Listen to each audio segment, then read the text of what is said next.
A welcome from CH Field in downtown St. Paul on a 92-degree afternoon. It's Joe Rulin along with Jim Giles on this QCTV sports presentation. Quarterfinal play in the 2022 Boys State High School Tournament. The Andover Huskies coming in with an 18-game winning streak, taking on a team from Chanhassen that looks in with a mark of 16-5. And Jim, we're going to see a good matchup between these two teams as both have had 2-0 wins in their section championship to advance. For the Huskies, they had a 2-0 win versus Blaine. Meanwhile, for Chanhassen, a 2-0 win, and that was over Shakopee in elimination. So let's get started with this game, but also first with the starting lineups for tonight. Yeah, we'll run through Chanhassen's lineup real quick. For the Storm, number 14, the center fielder Josh Kirchhoff will be leading off. The pitcher, Josh Auk, will be batting second. Blake Iden will be the first baseman and batting third. Mason Windshield, the third baseman, batting fourth. John H. Charis is the designated hitter. Maddox Johnston is the catcher and batting sixth. Batting seventh is right fielder Mason Lang. The shortstop, Josh Costello, will follow him. And rounding out the lineup for the Storm is the left fielder, Carson Pullman. And just before this game, before we get started, I'll let you know the Huskies or Chanhassen, rather, did find out who their next opponent potentially will be, and that was Stillwater, as they just edged Sartell by a score of 6-5. So let's hear the starting lineup for the Huskies. And leading off, and he's been leading off all year, number 12, the second baseman, Patty Kelly, the right fielder, Kyle Law, Mr. Baseball finalist and all-Metro team, is the center fielder. He's batting second. The shortstop, Noga D'Agostino, is batting third. Logan Myers batting fourth. The catcher, and Tyler Lunau, is the first baseman, batting fifth. Batting sixth is the right fielder, Anthony Kuznia. Followed by Davis Goldman, the left fielder. Playing third base today is junior Jacob Deutschel. And rounding out the lineup for the batting lineup is Mason Eckes. And on the hill, Joe, no stranger to big games, is Josh Novak. Oh, Novak, the big diesel, has been nothing but shut down. We talked about it in section play. They went through each of their games, did not give up an earned run. And Novak has been one of the key components of that starting rotation, and he gets the nod tonight. I think they probably give him the nod because he had plenty of innings last year in the state tournament, in which they ended up in third place. Did the Huskies at 20 in 2021.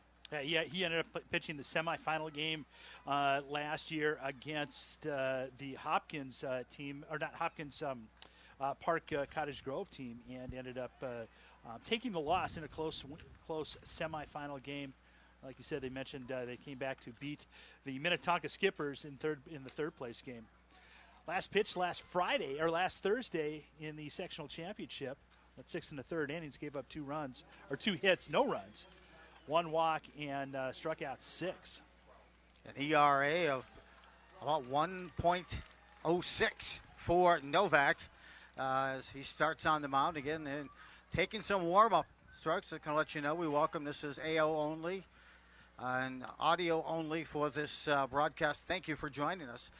Joe Rulin and Jim Childs, as we are about ready for that first pitch tonight, will be, a team from Chanhassen, hungry. They have, again, a mark of 16-9, but they took out a tough Shakopee team and also a Chaska team that was ranked number 4 in the state for most of the season, and they took them out not only in section play but also in conference. Huskies getting their final huddle together at the mound. They got Myers, the catcher, getting them together, and then the corners as well, along with Josh Novak. Novak, again, the big diesel, has been nothing but all very perfect thus far. Just 2 hits and 2 walks allowed in his last game in section play, 6 1/3. That gave him 46 innings even on the season. First pitch getting ready, underway. As you can hear the crowd getting into this. Well, leading off is Josh Kirchhoff. Kirchhoff swung on and missed that hard breaking ball. And that's what Novak does so well. He mixes up that breaking pitch a good fastball, a good changeup. He's confident and in command of each one of those pitches, and he's up 0-1 right now. Kirchhoff swung on, missed again. It's 0-2. The lead is he threw him the exact same pitch and perfect location outside part of the plate, Jim. Yeah, very good pitch. So game time temperature, you nailed it right on the head. 92 degrees, wind out of the east at 12 miles an hour.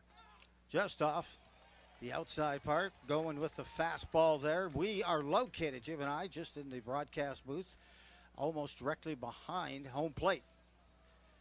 The delivery by Novak, and skips just in front of the plate. 2-2 the count.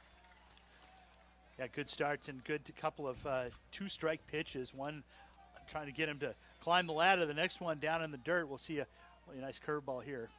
Swung on and, whoa, not swung on. Oh. I'm not sure where that missed, but he called it a ball. It was right. It looked like on the inside part of the outside part of the plate, if you can understand that. But that looked like it had all ball. Full count now, working a chance here. Swung on, keeps it alive, off-speed pitch once again. So 6-pitch at bat, quality at bat here for the leadoff hitter. And Kirchhoff, Josh Kirchhoff, and he's playing center field. And the delivery, full count. They'll say it's just up high. Tight zone, and he walks the leadoff hitter. Well, and Blaine, the leadoff hitter, got the strike, and he shut everything down pretty much after that. So leadoff hitter is on with a walk aboard. That brings us to tonight's starting pitcher and the second hitter in this Chanhassen lineup, Josh Hawk. Yeah, Josh Hawk, not only good pitcher, throws pretty hard, but he's a Southern Miss commit. So going Division I, following in the footsteps of Matt Wallner, who was Mr. Baseball in 2016. That one swung on and missed a fastball right out of the gate, just in between catcher and first location. 0-1 now. Novak getting ready to deliver. Runner at first, no one out. He goes inside on the breaking pitch and freezes Hawk that time. He really took some velo off of that curveball and really saw some nice break, Jim. Yeah, locked him up. He had nowhere to go, almost kind of bailed on that pitch.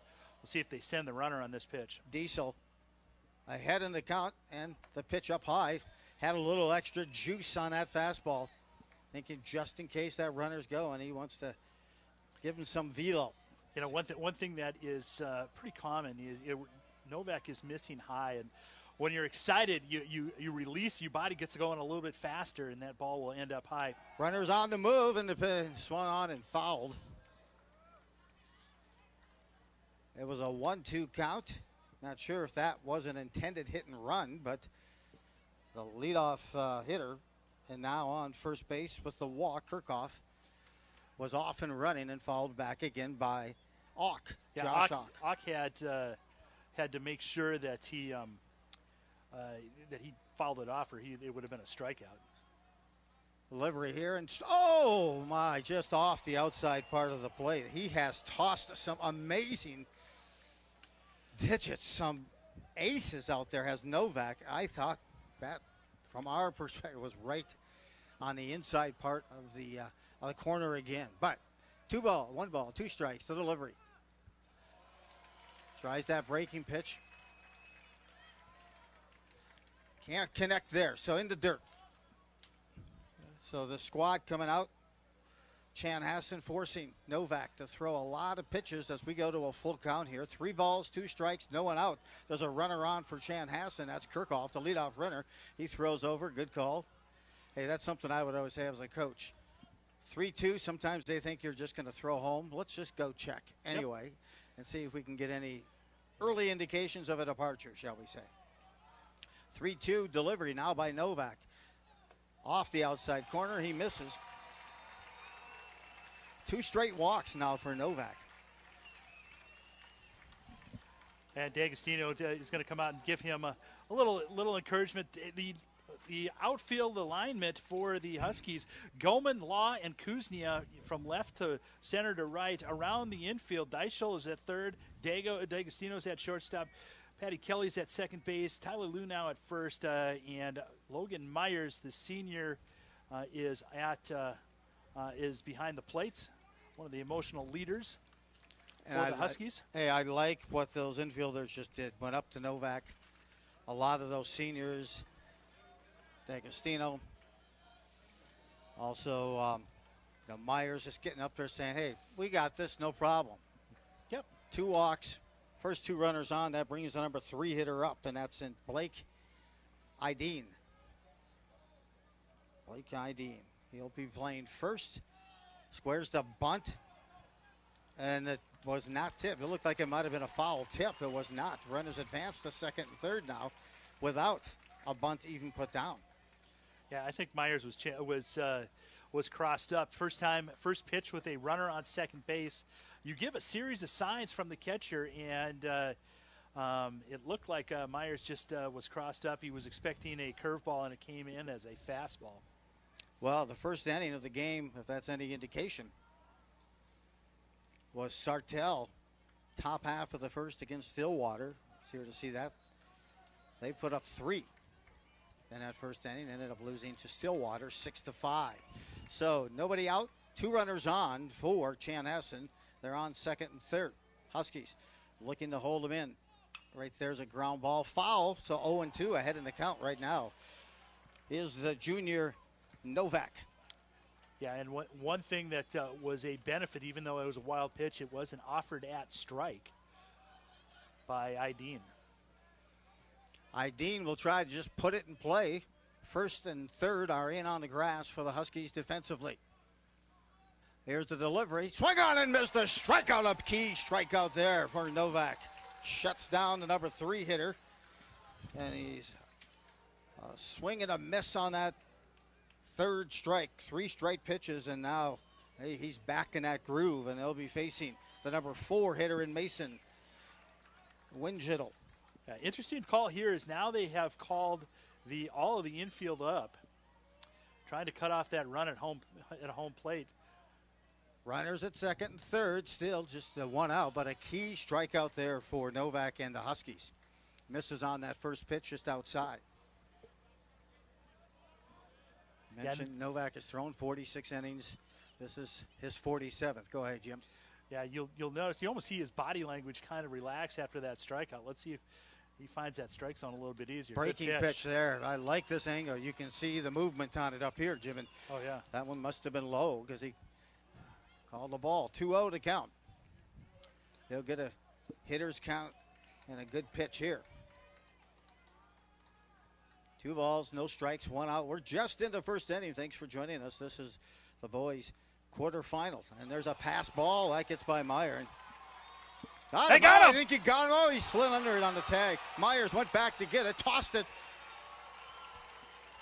to Novak, who was covering.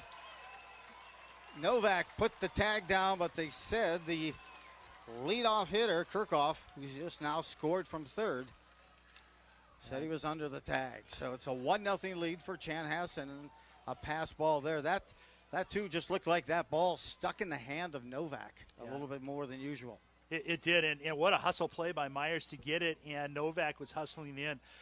It looked from here that he was out, but like you said, we're a ways away. Coach Anderson out to just confirm the call and what he saw. Coach Pete Anderson in his 4th season now with the Huskies. 52-20 as a record, not too bad for a rookie, huh? Adequate. That's very adequate. No, excellent winning percentage. So we're set here still, facing the number 4 hitter. Swung on, nope, looked and called a strike. That was a tight spinner that time. And here's his glory. 3-0 count. He didn't come with a dead red fastball. Came with a nice cutter. Here's a look on a 3-1. Off the time. It's going to be a ball 4. He's missing outside the last couple of times.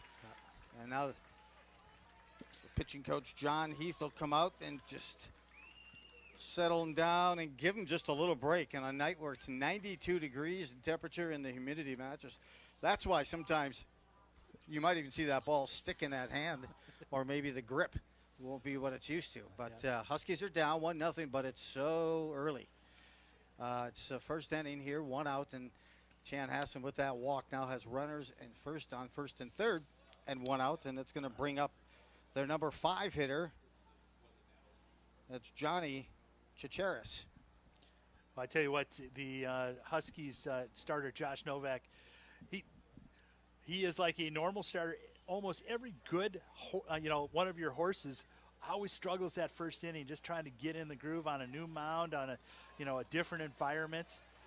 He will get this, and he'll figure out a way. We've seen, like you said, in the first inning of the game before, a lot of runs scored in that first inning. 9 against in the Stillwater Sartell Stevens matchup. Novak came in also. He comes into the market 6-2 on the season. Now runners first and third. Number 5 hitter Chicheris swings on first pitch. That's an anomaly. We haven't seen that.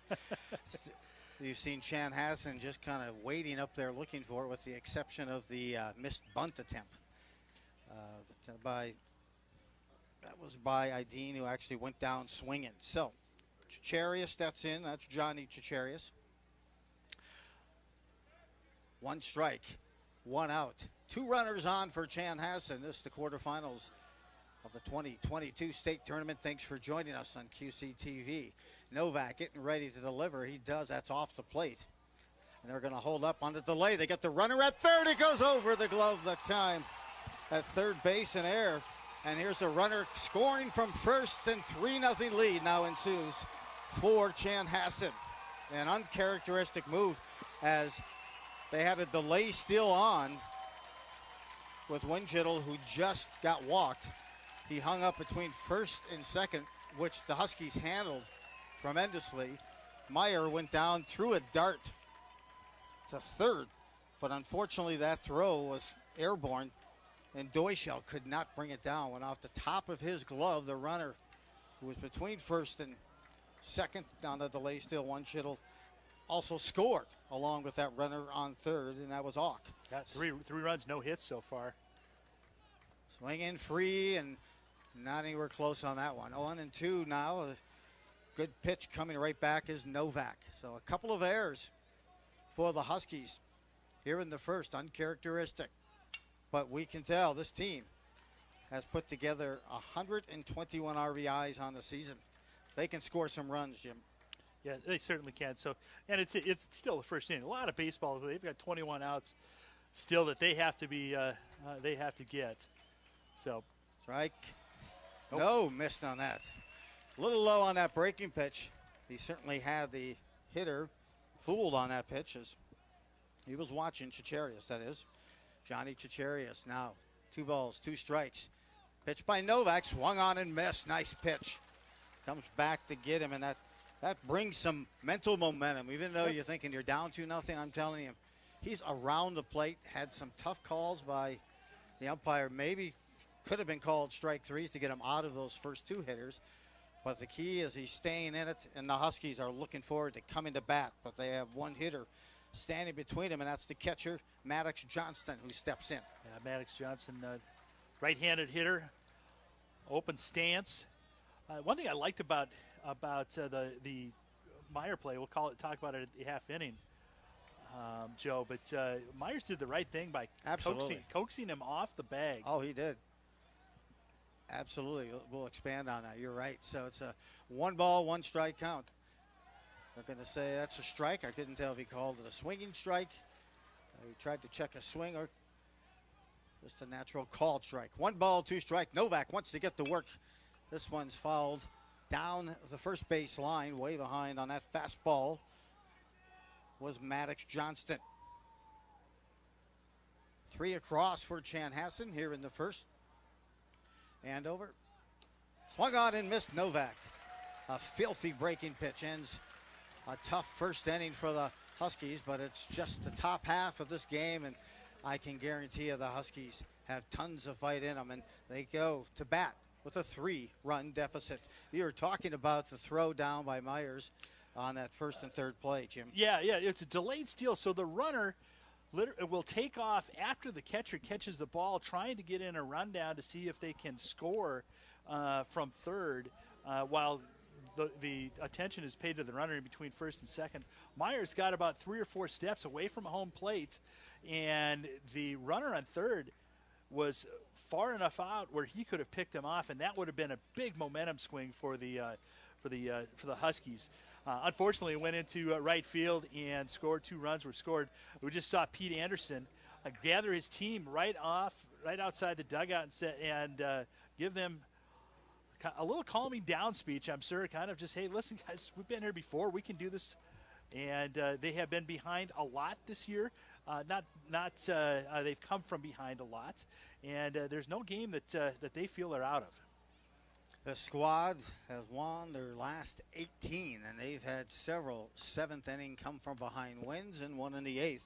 So they are, let's just say, plugged and played and wired to overcome some deficits. A team that is averaging .320 offensively on the season, and a team that is also, as I mentioned, put together 140 RBIs in a season. What's that mean? That means that they put runners on base, and they find their way on base, and then they manufacture those runs as well. But leading off for the Huskies here, bottom of the first, is going to be the second baseman and the junior Patty Kelly.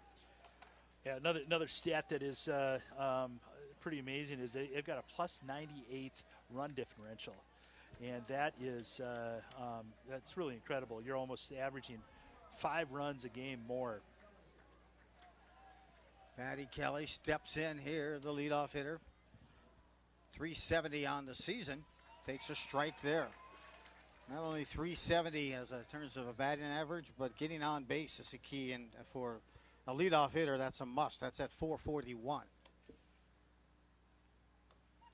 Hung on and missed here. Good pitch that time by Awk. Been known to kind of climb the ladder in the velo area, Jim. Yeah, he's maxed out at about 88 miles an hour. So very good high school. 0-2 delivery, leaving the play. Another pitch on the foul ball that goes down the third base line here at CHS Field. What a gorgeous night, at least up here in the broadcast booth. On the field, it's about 92 degrees and a matching humidity. I thought it was about maybe 88. A strong wind right now is blowing to left center. Off the outside part, good eye that time. Way to stay poised in that at bat by Patty Kelly. So it is 1 ball, 2 strikes. Patty Kelly is an on-base machine. His on-base percentage is .441, which 1 out of every 2 times he's on. And good eye. Now he's worked to count to 2-2. Like the fact that you're familiar with that strike zone as that leadoff hitter. You draw a lot of pitches. You get your teammates to maybe look at the whole portfolio of the starting pitcher before the second hitter gets up there. That one's called a strike. He's caught watching. That was right down Broadway. A little get up and go. Right down Broadway. So Novak picked up a couple of strikeouts as a pitcher in the first inning. Meanwhile, it's the first there for Ock. Meanwhile, he's got probably one of the best hitters he'll face all year coming to the plate now in Kyle Law, hitting .481 for the Huskies. He was just named to the All-State team as a center fielder as well, on his way to North Dakota State University to play some hardball. 5 home runs on the season. Big, strong hitter. Fastball called a strike, and the first pitch just up high. So 1 ball, 1 strike, 1 out to Kyle Law. One of the team leaders in stolen bases if he makes his way to first. But even more impressive, as you mentioned, Jim, 5 home runs, leads the team in RBIs with 22. And in section play, postseason, he gets hit in the back. So that's what he gets in section play. So what I was going to get to was he's hitting .615 in postseason play. He is, folks, 8 for 13, which is phenomenal. And he took that one between the numbers on a breaking pitch. So let's see if the Huskies and D'Agostino now stepping in can reward Law with that performance there. We'll see what kind of a lead he gets, the catcher. Average arm here for Chanhassen. Outside, yeah, good. One thing that Noah D'Agostino is very good at, he understands the strike zone. Very patient, can hit with 2 strikes. Has really come into his own this year as a leader on that on the offensive side. Hitting .373, D'Agostino sees that strike, and I will say this: the umpire calls 1 ball, 1 strike. Now to D'Agostino. We'll try to keep you updated as this is audio only, but the umpire had a couple of pitches previous to saying that he did not, even with the Chanhassen pitcher, give him that outside corner. They're going to throw over to first to check on Law. How we doing? The Law says good for now. But I got to be running soon. Is there a song like that? I think so. Or we're just making it. Well, maybe we it depends on how this game goes. We may be making up songs by the 4th inning. Down 3-0 the Huskies. Number 3 hitter, D'Agostino. Good eye there. Good discipline at bat. That's called a ball. 2 balls, 1 strike. The Huskies sometimes a little slow getting going when they're first time around on a hitter. A little over 100 is what they're hitting the first time through. But let's see, they're patient. Here's a ground ball hit to short. Look to first, almost there. D'Agostino is going to be first there, but he's going to call a double play. They're going to call interference on Law. As they said, Law interfered. There was no way the throw was going to get D'Agostino, who can fly down the base path. But they're going to call Law for interference. That's a wrong call right there, and that you can call that. You can make that call if he's off the bag, but he wasn't off the bag. He popped up, and that's the wrong call right there. And I completely believe in officials, but they're also human. And I don't think they had a chance to get D'Agostino, because when that ball was at second base, D'Agostino was probably 5 yards away from first. And I don't care if you're Superman, you're not going to throw a rocket that fast over the first and get D'Agostino. So some breaks that have not gone the Huskies' ways. Should they say that ends that first inning, as it is Law who's forced out at second, and they say with the interference. They also called D'Agostino, the number 3 hitter, out as well. So Huskies retired in the first. 1 completed. It's 3-0 in favor of Chanhassen. And back on the mound is Novak the Big Diesel. We've mentioned his numbers, how impressive they are as this starting pitcher. But it's been his control as well, Jim, throughout the season. That's why that first inning is such an anomaly. Yeah, and you had mentioned that, the amount of walks he had for the year was he had 12 walks in the year, so now he's up to 15. So big anomaly as far as the amount of walks, the amount of strikeouts, not so much. 3 to start the game. A lot of pitches too. So we saw 4 Huskies walk out to the bullpen. So they may be looking at a short leash because of pitch count and just allowing him to pitch another day.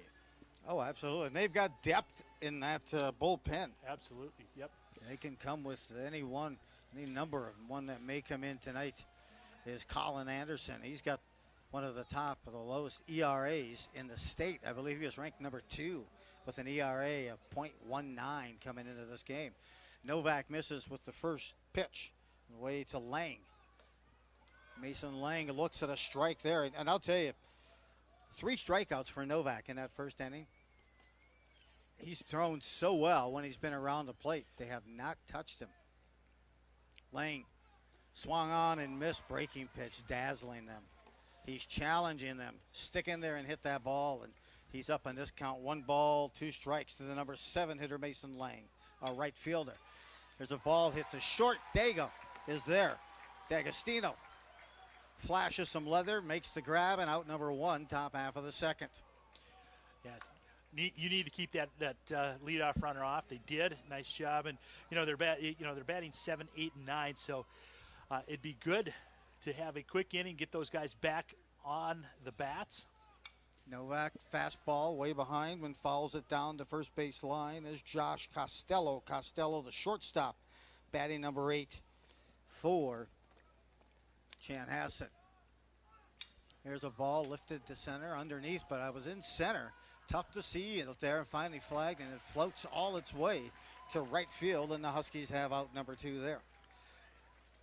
I think it looked like Law kind of lost that ball as it went over the press box, and it's hitting. It runs right into the sun, the line of the sun, and Kuznia, good hustle over to right center field. So to help. 2 quick down, as you mentioned, Jim, 7-8, and now the 9-hitter steps in. They'd love a Wisconsin inning. They love to get in and get out and hit. Pullman comes to hit the left fielder for Chanhassen, and Novak, first pitch, a strike. The second one just off and outside. 1 ball, 1 strike, 2 out. Swung on, missed, and this time by Pullman. Pullman down in the count, 1 ball, 2 strikes. Novak would love to get his team off the field, and this one's fouled down the third base line by the left-handed hitting Carson Pullman, again a left fielder. Carson Pullman's about a week and a half behind on his fastball. 1 ball, 2 strike, and this one's up. Myers comes out of a stretch to pick that up and tosses it back. Novak almost intentionally trying to work fast because he wants to get his team back in the hit. 2 balls, 2 strikes. This is one clubbed to first, a floater showing and flashing the leather there at first as Linau. Linau makes that grab, and the Huskies have themselves a Wisconsin inning. They get in, they get out. 3 up, 3 down, and the Huskies get a chance to go display and showcase those bats. Yeah, wow. That last hit by Pullman, it almost looked like he double hit it, kind of hit the bat twice. It did. Because it was it sounded like it, but it was just such a soft lollipop over to Lunau, and he was able to drag that in. So good inning by the Huskies. It reminded me of a Nerf ball. Yeah. Just the way it kind of floated out there. But, hey, it is. He's dazzling, as is Novak. Again, 64 strikeouts after that first inning. He had 1 this inning now with 4, I believe, Jim, on the game. He's got 3. Three started that one, and that was 3 up, 3 down as far as just a line out to Kuznia, Dago, and to Lunau. So 64 strikeouts for Novak on the season, and the Huskies now will bring the heart of their lineup to the plate. Chanhassen's got quite a few alumni playing college baseball right now, including. I lost Jim audio on it.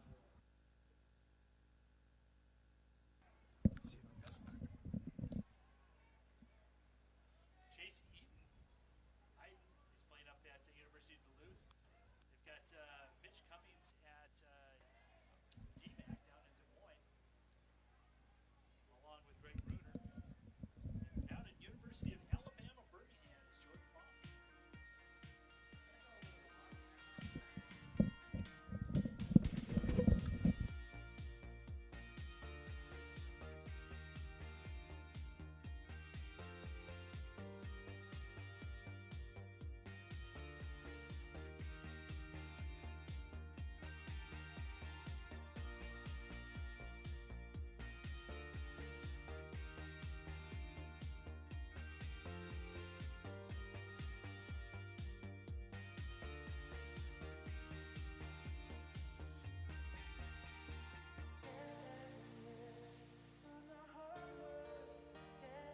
At 271, and but he is able to get on base, and he's one of the leaders in stolen bases, which is uncommon for a catcher. Up and in, missed on that one. So goes to 2 balls, 2 strikes. You can tell he's not apprehensive about leaning into any high fastballs either. A linebacker on the football team for the Andover Huskies. 2 balls, 2 strikes. A bender. This one is in tight. Then up 0-2 in the count. Now the catcher for Chanhassen going to go out to speak with his starting pitcher. Yeah, Ox started Myers out with 2 breaking balls. You notice one was called for a strike, the other one was fouled off, and then he went back to 2 fastballs, and then his 2-2 pitch, which is generally supposed to be your best pitch, ended up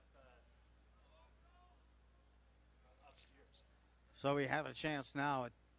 It's a hit down the first baseline, and a couple of hopper handled and collected there at first base by Ideen for Chanhassen. So Myers retired his first at bat. Lunau now steps in, a .333 hitter. Interesting, he's had 66 at bats this season, Lunau. But meanwhile, interesting thing, only 5 strikeouts.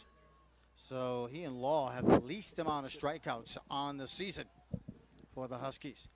First pitch here misses either up or out. Pitchers here not given much of the corner either pitcher really. 1 ball, no strikes to Lou now. Breaking pitch called a strike. See, from where we're standing right now, it looks high. that one looked high, but again, we're not we're a ways up. Pitch here, almost the same, but that one called a ball. Location the same, just maybe a little higher. As now it's a 2-1 count to Lou now. Outfield straight away here at CHS Field. We are at the bottom of the second. The Huskies face a 3-0 deficit. There's a called strike to Lunau. It's 2 balls, 2 strikes to even the count. And for Lunau, the at-bat is just beginning now with those 2 strikes. Well, I'll tell you what, Ock throws hard. He has got a good fastball, good giddy-up on that. 2-2 delivery off the outside part. No. The Chanhassen fielders were all ready to come in for an around-the-horn toss by the catcher, Johnston, but none to be had. That was called a ball. 3 balls, 2 strikes, 1 out, Lunau. Looking to reach first. Looking for that first Huskies hit. Off the outside corner, he gets a walk. I'll say he's been consistent, the umpire, behind the plate. Yep, he has. A key walk there for Lunau. Again, that's 67 at-bats this season for Lunau and just 5 strikeouts. Impressive. Anthony Kuznia now steps in. He's hitting .333, 3 for 9 in section play. And I think we've got an injury here. Ock is hurt. I think he's got a... So the head coach is out, taking a look at a thing, and head coach for this squad for Chanhassen in his 4th season is Ross Van Hollen. His career record is 42-29. So they're having a discussion, and they're going to continue to take a look at it. A trainer's now coming out to take a look. I couldn't see if it was a thumb or maybe the index finger. I believe it's the index finger. Yeah, his index finger, I think he's got a blister, which is not uncommon when you haven't. And from our scouting reports, which are from specified sources that we cannot disclose, he hasn't pitched a whole lot. So if you haven't pitched a whole lot and now you're in a big game, you end up getting blisters pretty easily. When Ock is not pitching, he is playing short. And it looks like, I don't know if they're going to put some tape on there or what have you, but they are making some adjustments there. Huskies come in again with a mark of 20-4 to this quarterfinal matchup. This is the final game to not be decided yet in the quarterfinal round, as Maple Grove was a winner, Jim. Yeah, Maple Grove this morning took the second game, and Farmington with a 3-2 win over St. Louis Park in their first trip in 70 years to the state tournament. Yeah, and Farmington trying to repeat as they are last year's state champion, high school baseball 4A. Last year they defeated Park in the championship game. Meanwhile, the Huskies defeated Minnetonka for 3rd place, 6-3 win, and 3rd place finish in last year's Class 4A state championship. So still applying some tape, and I don't know. Yeah, you can't have tape on your hands, so it's got to be some kind of like liquid skin or something like that. So it looks like, I think it's Sam Merrick is number 27 was getting loose for. At least he's got a weighted ball, and he's trying to get ready. Now, the one thing is, with an injury, he'll have as much time as he needs to warm up. If it's an injury to the pitcher, and then they'll have to. What's even more of an issue is if he has to come out of the game, I don't know whether he can play. I don't know if he can come back and play shortstop, which is his normal position. This will be interesting. Yeah, you don't want to lose his bat. That's one thing also, absolutely. But also just his athleticism in the field.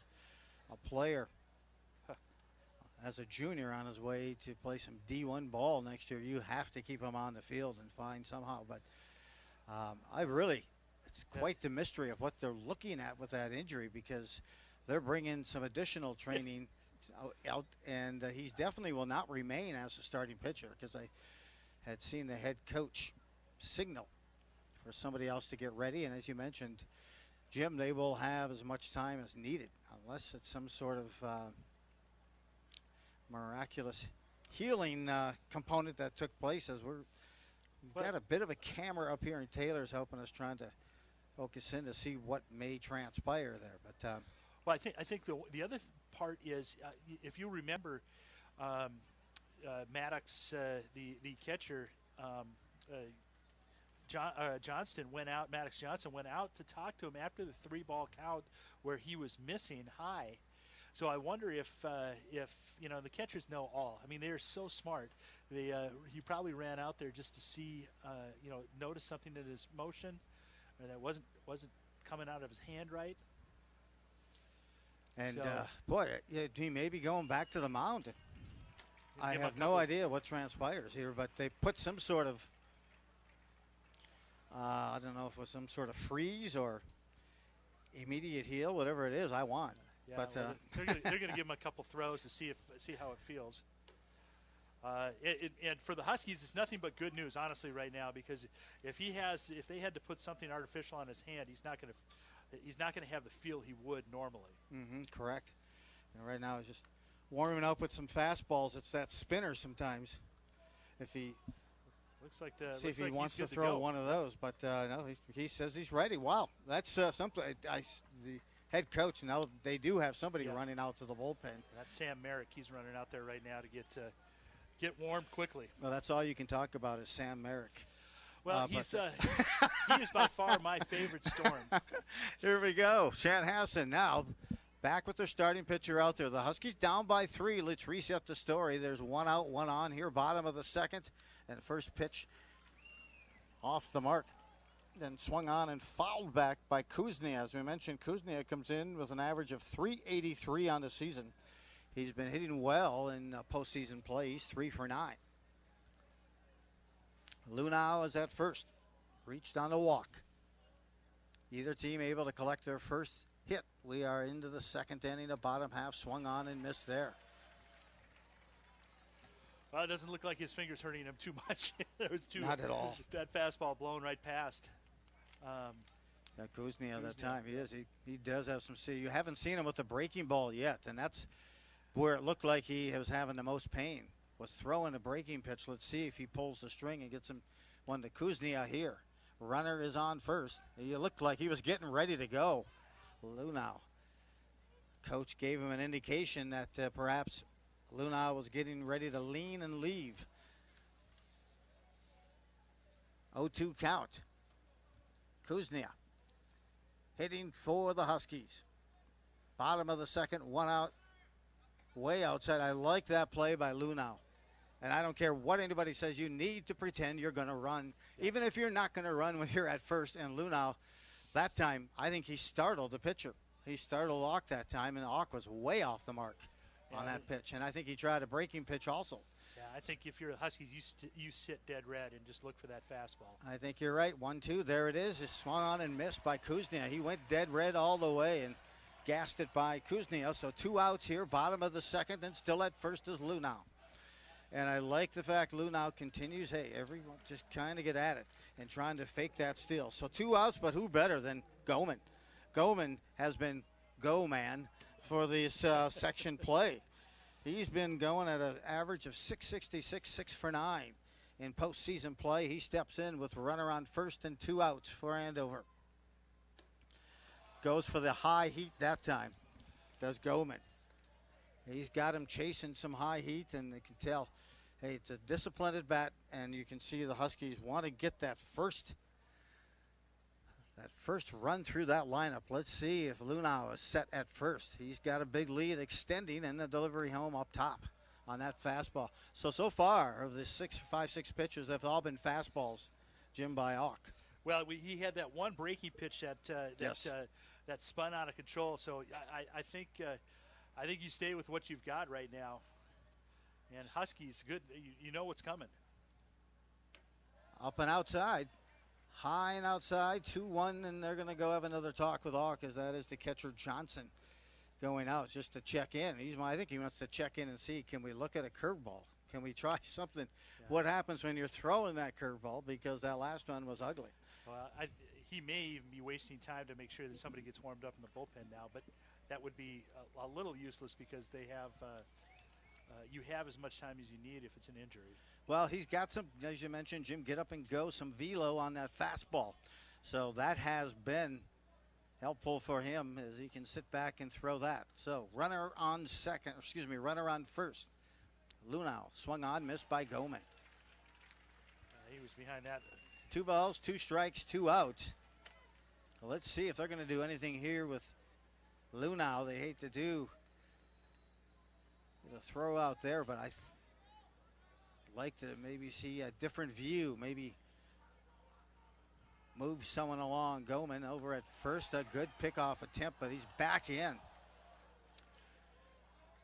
Chanhassen crowd roared at that one. It was not that close. Hawk this time was really trying to move Lunau out to take a bigger lead, and Lunau's up for it. Come on, bring it on, and maybe you can throw it away. 2 balls, 2 strikes, 2 outs. Goman the hitter, and that's a strike 3. Caught looking. Huskies retired in the bottom of the second.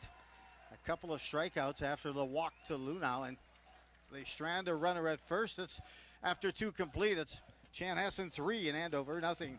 And Jim, a little delay there in that second inning, but Hawk looked like he handled it fine, but I still don't think he's completely fine because you can't continue to throw a fastball. No, and the Huskies will catch up to it. He'll slow down, and the Huskies will catch up to it.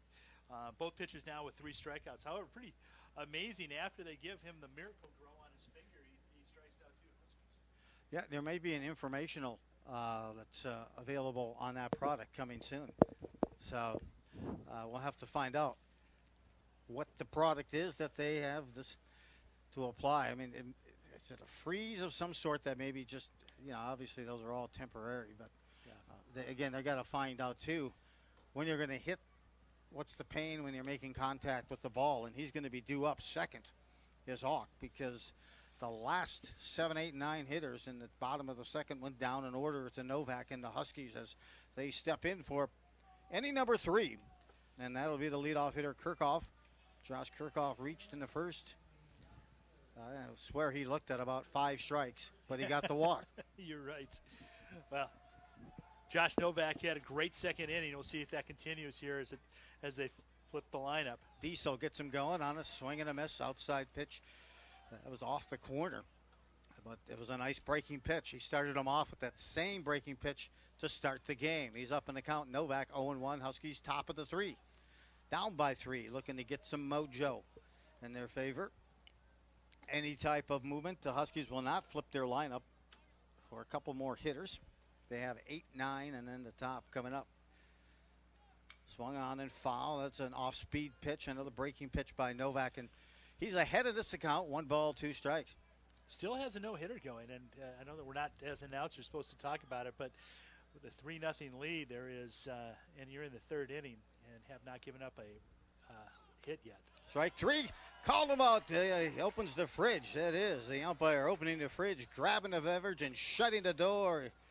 Punches out the leadoff hitter, Kirchhoff. That is the first out of the inning, and now we get Josh Hawk, who also reached first via a walk in that first inning. Both Kirchhoff and Hawk scored for Chanhassen. First pitch, a 3-hopper to short. D'Agostino's going to have to hurry, not in time. A 3-hopper, and they always have that tradition, a 3rd hop, and trying to field that ball. Something that typically happens, and so that time it was hit to D'Agostino. A hard hit ground ball. I think that'll be in air because it went off absolutely. His chest. Yep. And that wasn't. And that's a rare error by D'Agostino, who's almost been perfect on the season at short. Yeah, it was kind of an in-between hop, and you're on a new field. D'Agostino, like you said, has been magnificent in the field. Ideen gets a second look at Novak. He struck out in the first inning with runners at second and third and no one out. Hawk at first reaches there. They call that an error. Good pitch Second off Huskies speed. error. Hawk getting ready. That one's called a strike. And this time he's complaining because what they should have called in the first inning, those were strikes. Yeah. And so Yep. it's 0-2 count. Novak is ahead. He's hitting the corners. The big Diesel. He's starting to gear it up. Strike three. Open the fridge, grab the beverage, and shut the door. The umpire punches out the number three hitter, and the second hitter this inning to be called out on strikes. He is just stymieing them right now, and stepping in the number 4 hitter. That slow Winchell. walk, that slow walk back to the dugout after a strikeout, and you take off your helmet. Just not a good look. Breaking pitch has Novak done an awesome job of mixing it up. For Novak, Jim, is that 5 strikeouts, 6? That is strikeout number 5. 5 on the Second evening. of Ideen. Trying to hold him at first at Hawk, and now there to make sure he goes no farther. 1 ball now, the delivery just missing on that first pitch. To the number 4 hitter, Mason Winchell. Trying to overthrow just a bit, misses the outside part of the plate. Winchell was at bat when the passed ball got by, I believe. Yeah, He's you're the right. DH. Yep. He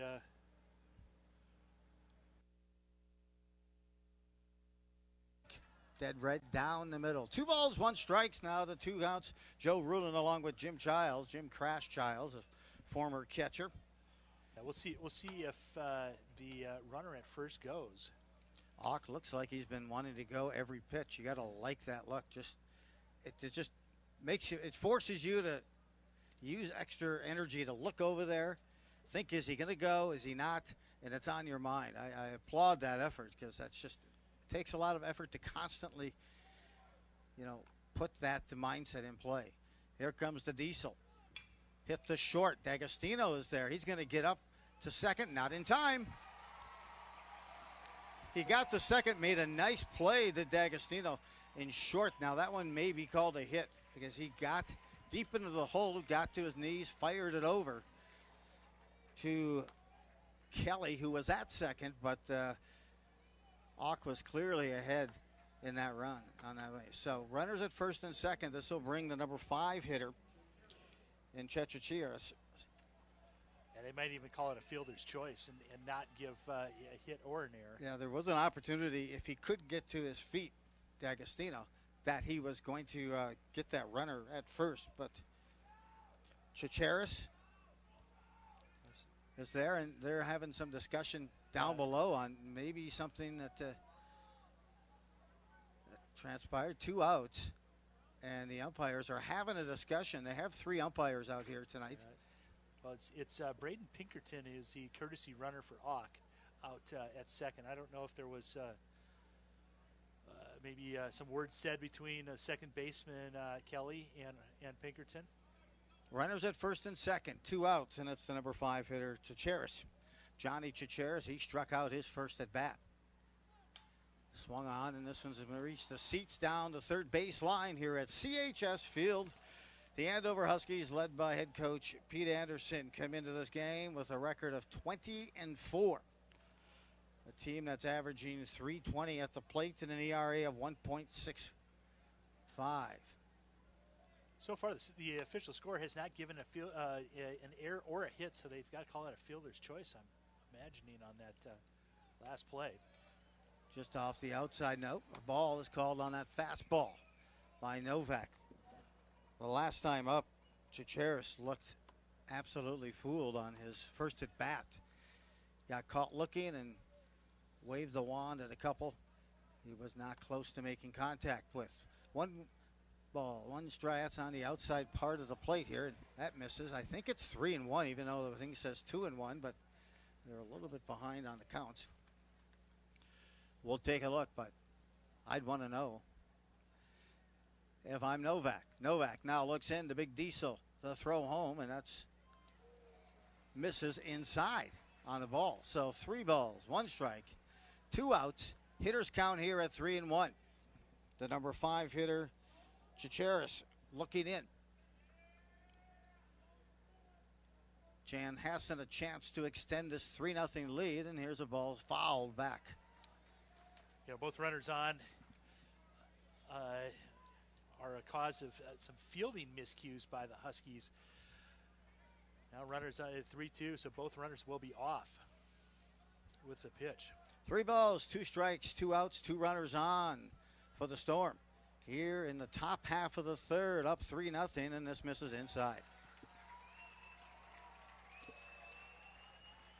So if you're Andover here too, you got to kind of look and think, okay, what's our pitch count at? And also,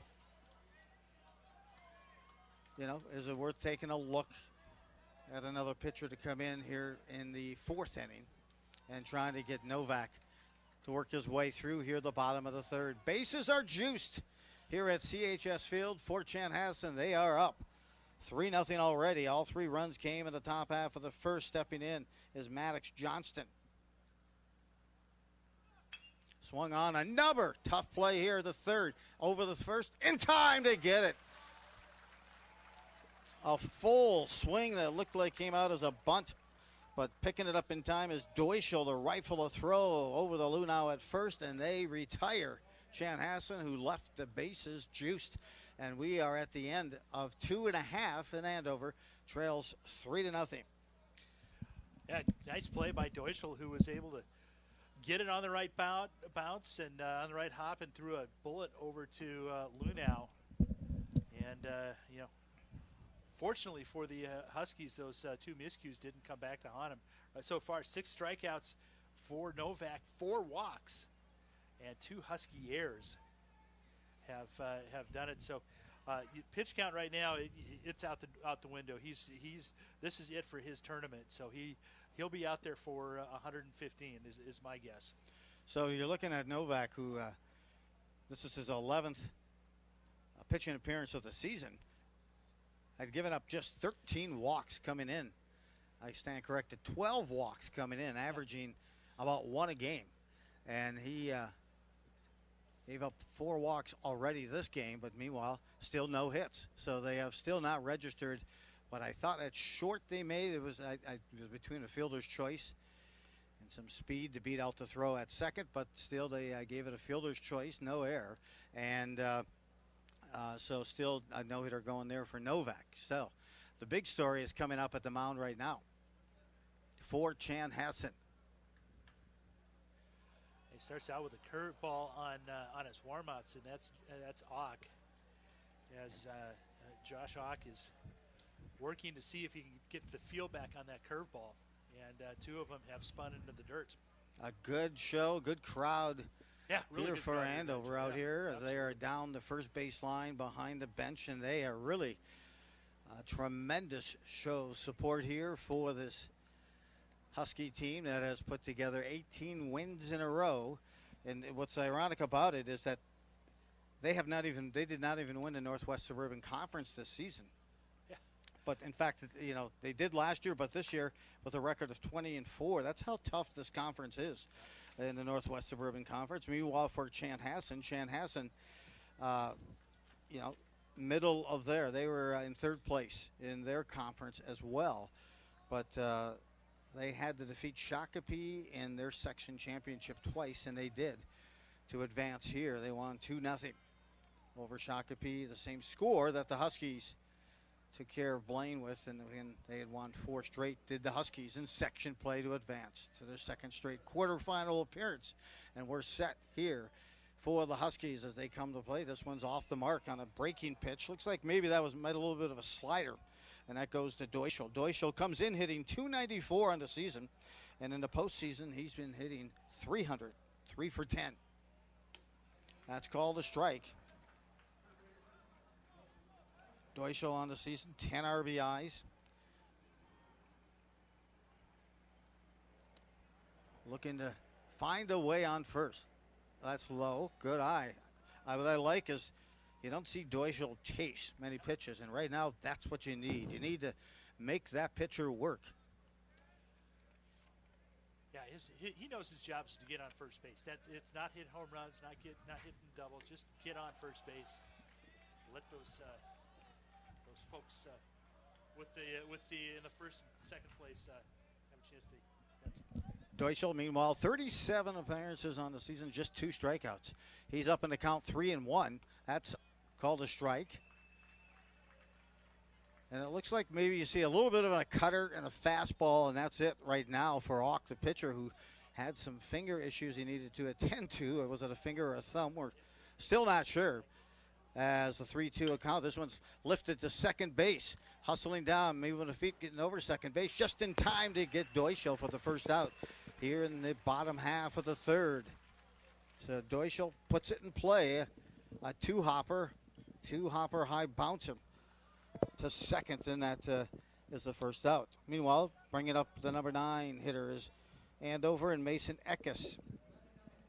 Eckes comes in with a .227 average. He had the lone RBI in the 2-0 section final win against Blaine last Tuesday. Good job not to chase. He's trying to get those guys to nibble on that little slider on the outside part of the plate, and so far they've been able to hold off from taking a bite on that. Eckes, good job here. He's up in the count, 1-0. This one's a strike right down the middle, 1-1. He comes back. That's his home cooking pitch. It's almost like he can throw that pitch with some velo on it at any time, Jim. 4 strike. He does have some heat, and we'll see how Eckes handles it. That's that lead-off pitch. He was trying to get him to take a swing at the first time, and Eckes just missed that one, but he's down in the count 0-2.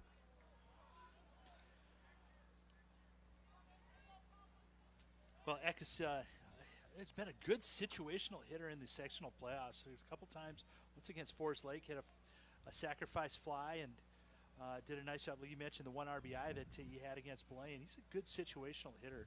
It was a 2-0 lead against Blaine, but the first run scored by Kuzny was a pass ball. Nope, good job. I like that poise. Way to hold off. 2 balls, 2 strikes. He really thought that was a good pitch, a good spinner. Many would have probably taken that swing, but he did not. 2 balls, 2 strikes. He's coming gas, I say, inside on the hands here. Yep, that's where he went. And he dropped him. When he got behind the catcher, he's going to have to run all his way to first. He's there. He got it. I don't think he knew the catcher missed it because that pitch was really probably a beyond letter high. And he was a little frustrated as he swung at it. But you kind of knew he was coming in after you had him leaning over the plate a couple of pitches in a row. But then the catcher, Johnson, lost it, went to the backstop, and his teammates for Eckes told him get down to first, and he just beat it there. So Huskies as good as a walk or a hit now at first, and they flipped the lineup. So Johnston, good job by Johnston to look at Auk. He was in his full motion, full windup. That time, Patty looking, and oh my, they've got Eckes called off on what looked like a dragon bunt attempt by Kelly. Kelly missed it, but Eckes is caught off. Oh my. So that pitch unfortunately was in the dirt or near the dirt that Kelly made an attempt on to make the bunt. And he's had success with that drag bunt all season, but this is a different kind of pitcher with some good movement and velocity. And he waved at that one at the offering, and that caught Eckes halfway down the first base line. And 2 outs now for Andover, and let's see if Patty Kelly can get things going. The leadoff hitter here for Andover has had a little tough time in postseason play, 1 for 12 so far. Looking to kind of get into that rhythm. He's down in the count here, 0-2 for the Huskies. Up high, misses. And we have a 1-2 count, and he goes back out to the mound. There's Johnston again, just checking in. I don't know why. This is a weird mound visit.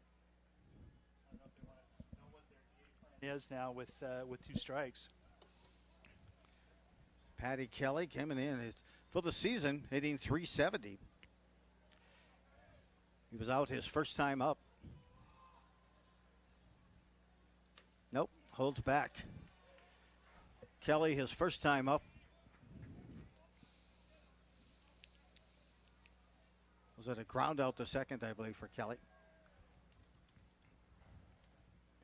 This is lifted foul. Let's see if he can reach the seats. Giving chase to third baseman and off his glove, and Kelly lives to play another day. You never know, and this is a much bigger park.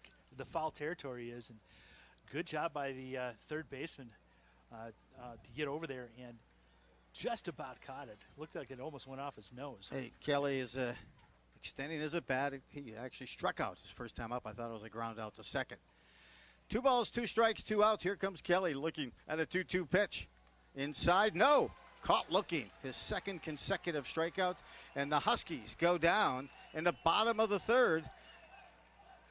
Chanhassen continues with a 3-0 lead, and they'll come to bat here in the fourth. And the Huskies now making their passing on, second time through the lineup, and they need to start making some of those pitches pay. And right now, Kelly with a second strikeout of the game. Unfortunately, going 1 for 13 in postseason so far. This is a tough pitcher to get on track with, and I know he tried a bunt, but I think that ball had a lot of movement and couldn't get that bunt down, and Eckes was caught at first, in between first and second. So erasing that and getting ahead here, Jim, what do we need to be doing to get the Huskies some mojo here in the fourth? Well, the first thing is Novak has to throw strikes. Get the boys back in. Get them hitting again. You lead off the inning with Kyle Law, who is the catalyst on the offensive side, followed by D'Agostino and Myers. So you've got this is one out of the. You've got probably 2 turns left of being able to get those guys up and through. So make the most of your next half inning. And Novak just needs to battle. He needs to get out there, and you're going into the bottom 3 hitters again, who was able to get through last time with ease. Let's see if they can do it again. So as we go to bat here, top half of the fourth, it's been the crooked number that Chanhassen put up in that first that still stands. Huskies need to move a number, and I'm sure Chanhassen and a Storm thinking the same thing. And stepping in, number 26 again. This is the 7, 8, and 9 hitters, and he would love to take these hitters like he did in that first trip through, down in order, a couple of strikeouts, and a flutter to first base. 1 ball, 1 strike. Not seeing a lot of movement out in that Chanhassen bullpen. I thought by now, that injury, there's one tanked to right field. Hit and move it, and is he going to be able to catch it? No, it's over the head of right field, and Kuznia takes it off the scoreboard, and leading off the fourth inning with a double is Mason Lang. That's the first hit of the entire game, and that was a missile off the base of the scoreboard out in right field.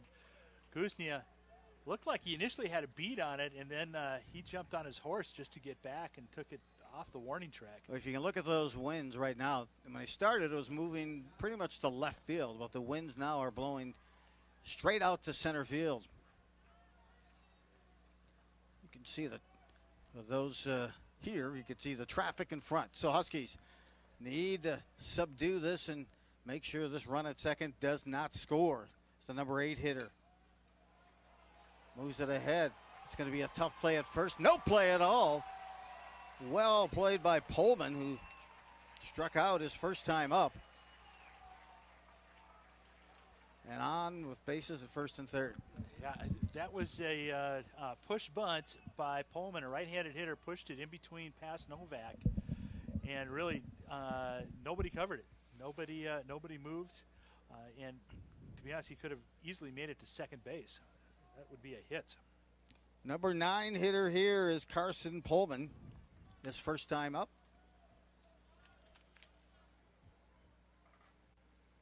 You're going to look at first and third. Pullman at his first time up was that flutter first, hit first, and they're going to try to get the runner safe.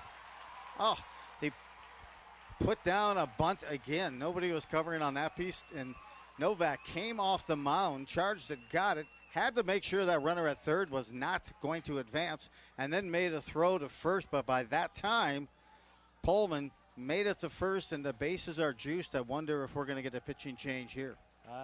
I don't think What do they're you going to think? get. Deneke just got up in the bullpen. He's not close to being warm. I think this is a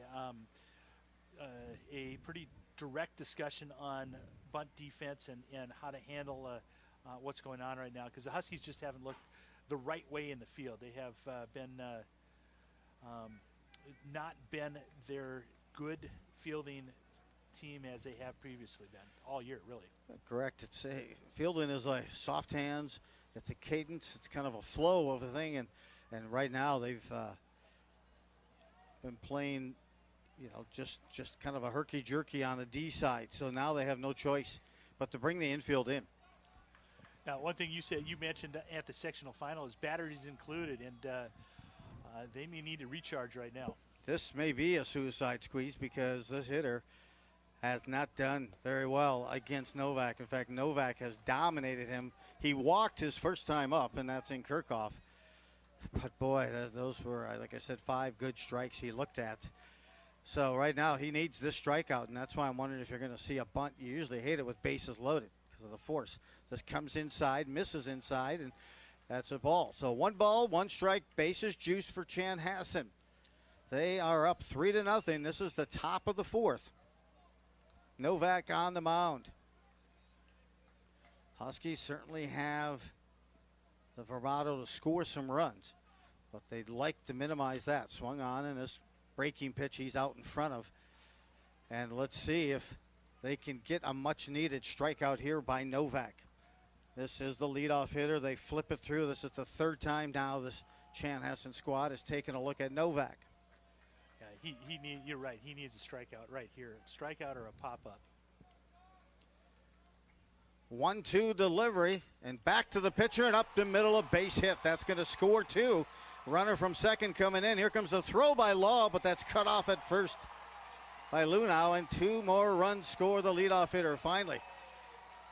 Gets the tempo and cadence done of Novak and takes a one-hopper by Novak up the middle, and they score 2. Novak almost looked like he had that. He looked at his glove twice, like he was going to grab it, and that would have been great because that would have been a double play. But nonetheless, it's a base hit with the bases juiced, and it goes right up the middle, a ground ball. 2 runs in, now a 5-0 lead for Chanhassen as Novak's still in. And we have the number 2 hitter coming up. That's 4 straight hits by the Storm. When the tough hits, one was a couple of bunts and what have you, but Auk comes up and he reached on an error by D'Agostino his last time up and walked his first time. This is hit again to D'Agostino. Will they turn 2? They got 1 over there in time and got it just by a half a step. Good turn. Good catch and release by D'Agostino to Kelly. A 6-4-3 double play. That's huge. That puts 2 outs, but still a runner advances to third. And that brings in Blake Ideen, the first baseman. Ideen struck out twice so far against Novak. Now, Novak had, with the exception of that double that Lang started, there hasn't been, rockets hit off the bat. They've been 2 bunts, 1 up the middle. But they've been placed in the right position, and you can hear Novak's grunt from up here in the press box. We are at CHS Field in St. Paul, a great venue for this quarterfinal. Swung on and in front, beating that into the ground, and then in back is Ideen. As Jim mentioned, Ideen 0 for 2 in his first 2 plate appearances, 2 strikeouts.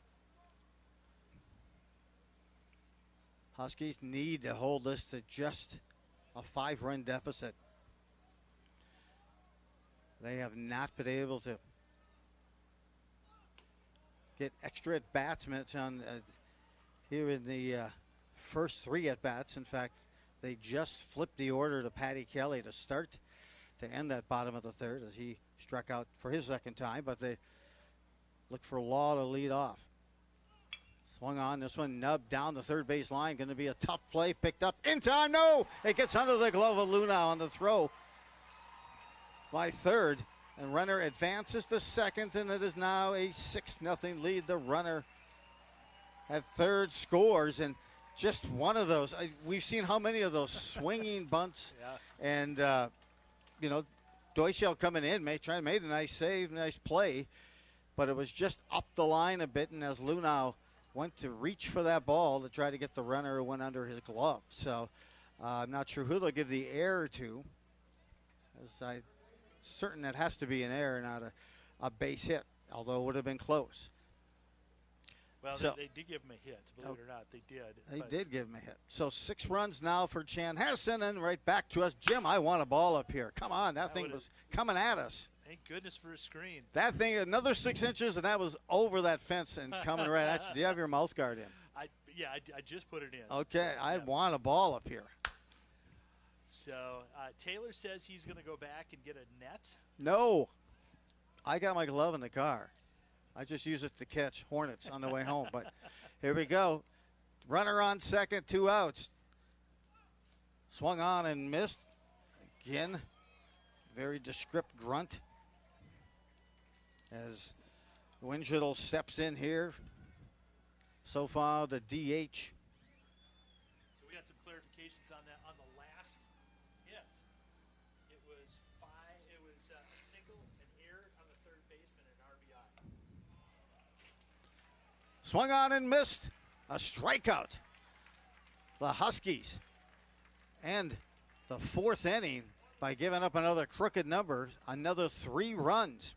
They face a 6-0 deficit, even though it was an impressive strikeout pitch there by Novak. And we'll check the stats on Novak and how many strikeouts he has as it rocks. And so we will have the Huskies getting ready. You can see Coach Pete Anderson having a chat with them, saying, getting them set. And it looks like maybe might be Coach Eric Feigum who's having that discussion with them. He, of course, had experience coaching the Blaine high school squad. Several state championships and also state tournament appearances. A lot of success there. He's getting them together, getting them to get at it again, and you can see Myers in the middle leading this team, getting them revved. Say, it's time, it's our time right now. They're down 6-0, boxcar nothing as we enter this bottom of the 4th, and it's going to be led off by the Law.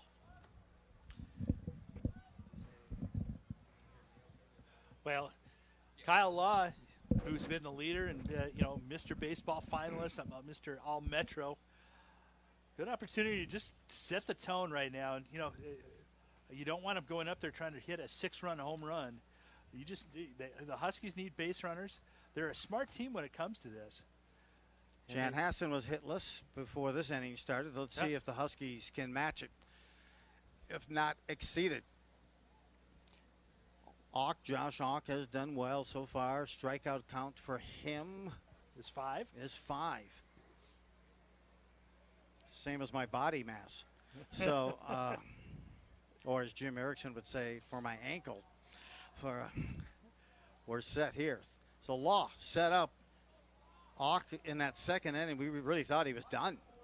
They applied some sort of ointment or something to his finger, and we thought it didn't look at all like he was pitching because the head coach had signaled that he wanted somebody to warm up. Huskies now need it. Get it going. They need to get it rocking. There's a called strike, and 1-1 to count to Law. Law just, his mindset when he goes to hit and when he plays as a whole matches his skill set, which is rare for some players, especially at this level. That's off the outside part of the plate where you rarely see him chase. Such a disciplined hitter, which is why he comes into this game hitting a team lead and one of the best in the state at .481 in this postseason. He's hitting .610 off the plate again. And, to be honest, he got hit in the back his first at bat, right? Yep. And I was talking to you a couple of games ago. Why do these guys try to pitch so long? He punishes the ball to the gap. This one's up and in. He tried to get him to chase. You saw him do that. Good maneuver, because sometimes with the Eckes at bat, outside, then come back in on the hands and see if you can kind of get him to feel uncomfortable and wave after it. Eckes did, but this time it was Law who did not. So first leadoff hitter on, is that for the night, I believe, for Andover? First leadoff hitter on. Of the inning, anyway. Third. But, yeah, it would be the first leadoff hitter of the inning. You're right. Huskies, look at a first ball by D'Agostino. First pitch. Noah D'Agostino hitting .373 in the regular season. You know, the time was that Husky is trying to get out to the bullpen with a message to the crew out there. They don't have cell phones out there? I'm just kidding. So playing a little yes. Candy Crush. Absolutely. Or COD or what. I don't even know what they. I'm not going to even say that. D'Agostino, his first time up. That pitch misses. His first time up, D'Agostino hit into what was 6-4-3 double play where Law had slid into second base and called out for interference. He was out, and then he did a pop-up slide, and they called him out for the interference into the shortstop. That's right. So, Law took one in the back on a breaking pitch, and now it's 2-0. And it looks like on that pitch, it looks like the pitcher Auk is struggling again with that finger. For the Huskies, they can't come too soon. They trail 6-0, boxcars nothing, but Law is on first, the Law. Pitch is called a ball there. Yeah, ball down in the dirt. It was a sharp-looking spinner. I thought that looked pretty good, but 3-0 to count now, and D'Agostino. The Huskies need base runners right here. They need to get those base runners on and punch it home. That one's inside. He calls a strike. The catcher was set up more on the outside part of the plate, and that pitch came right on the inside part, Jim, and they call it a strike. So the Huskies a .320 average on the season, 140 RBIs, one of the tops in the state, as they're getting a catcher out to the bullpen right now. Is you can see a couple of them chasing out there for this Chanhassen crew. It's Jake Ryan warming up for Chanhassen. 3-1 delivery, D'Agostino watches a strike. He wanted to offer at it, but boy, that was a crisp breaking pitch as that thing just erupted the closer it got to the plate. 3 balls, 2 strikes, no one out. It's Law at first. Law 0 for 0. He's reached on 2 walks. Down and away, D'Agostino, good eye. Patient poise, and the Huskies have their first 2 runners on here in the bottom of the 4th, and they got something going. They got a little mojo happening, and there comes maybe the pitching coach out for Chanhassen, as Auk had been struggling, looking at his finger almost every pitch versus D'Agostino, and they're going to have a chat, say, what could we do here? We get Myers coming up. Here's Myers. Myers hitting .271. What did Myers do last time up? Myers hit a grounder to the first baseman for an unassisted play.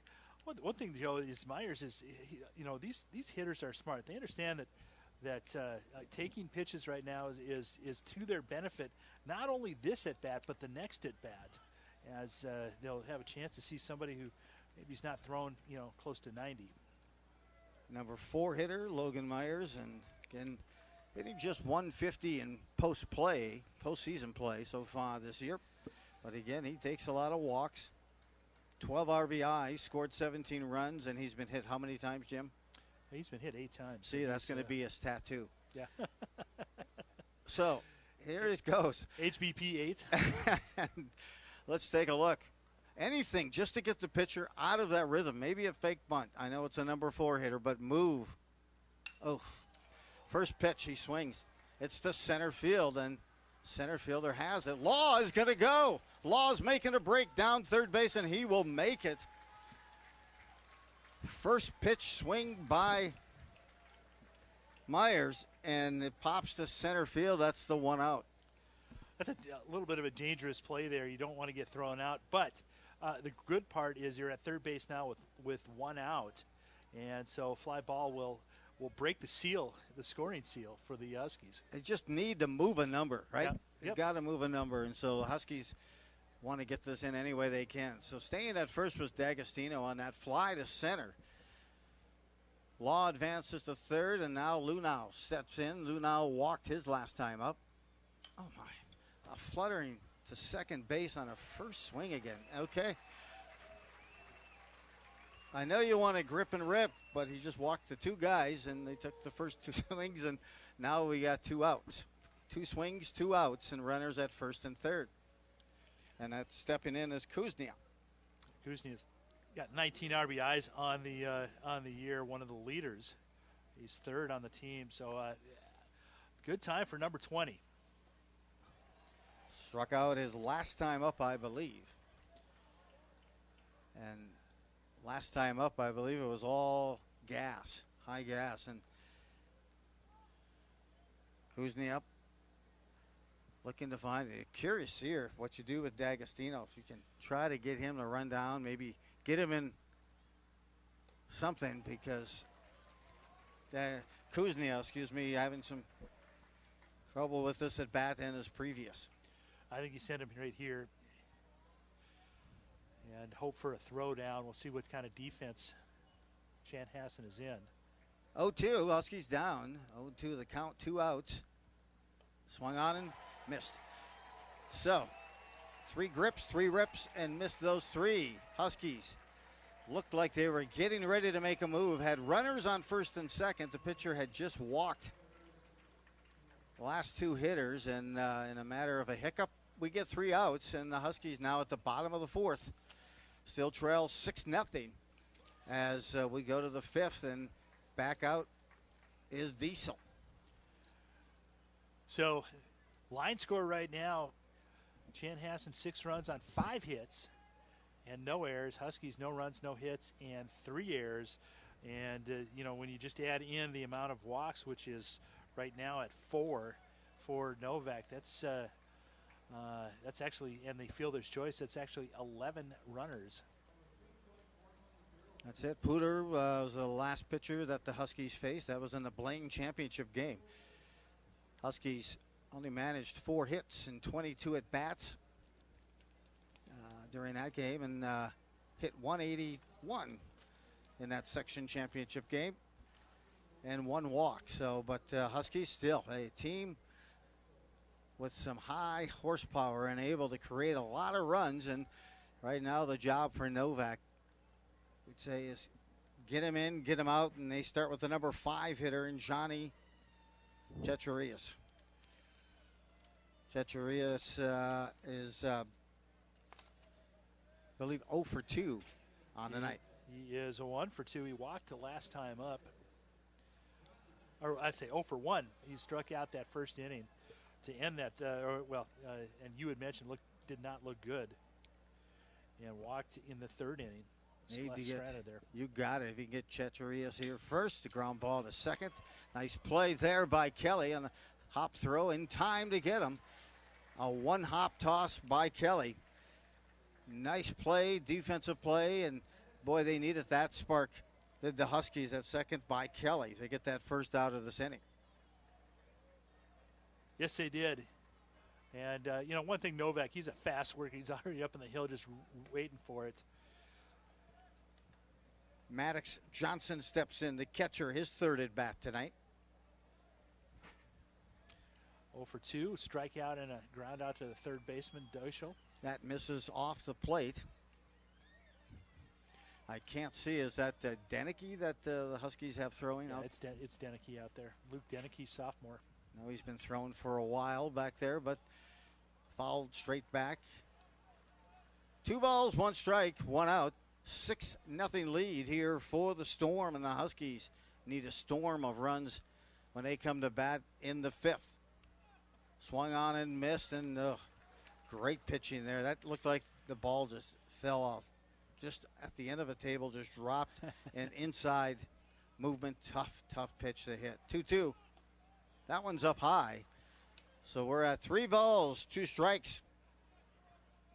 This, the number 6 hitter, the catcher, Maddox Johnston. Ground ball hit the D'Agostino. He charges, makes a good glove and a throw in time to get Johnston by a couple of steps. Luna at first locks, loads, and we are now with 2 outs. I'll tell you what, that was a much better play at shortstop than we've seen D'Agostino the first couple of times it was head out to him. That was a lot tougher, kind of on his backhand side, planted, and good throw to get Johnston. Now Mason Lang, last time up, hit one off the base of the fence. He's 1 for 2 today. Just missed there. In right field, that was Kuznia, who had that ball go to the base of the fence just over. This had a well-struck ball, but again, that wind is blowing hard to center. This one to Law. Law chasing it to left center, trying to close the gap, and he does. Oh, it's off his glove. Uncharacteristic. It's at the 4:02 mark. Now they're going to send him. No, they're going to hold him at third, as that ball was struck probably about 2 strides from hitting the fence at the 4:02 mark, one of the deepest parts of this park at CHS Field. And I'm telling you, that ball, that wind has some get up and go as well. Yeah, it really carried on that one. That one, Law had it measured, and that ball just kept carrying. The warm air and the wind blowing directly out the center had to do it. And that Lang is a monster today, double and a triple. That's it. Mason Lang, the number 7 hitter. A couple of big hits his last 2 times up, and when Chanhassen has scored, they've scored crooked numbers, and they scored 3s both times. 3 in the first, 3 in the fourth. We have 2 outs. Swung on, and this one's going to find a home. I don't think he's going to come down with it. It isn't. It's in the gap. Base hit. Promptly placed by Josh Costello in between right field and center.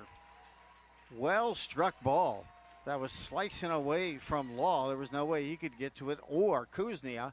And now it's 7-0 for Chanhassen. Costello now 2 for 3. He had a bunt single in that in last inning. Pullman now steps in. He's a number 9 hitter. Struck out his first time up. The bottom part of this order for the Storm has carried him. They have 5 out of the 7 hits. Last time up for Pullman,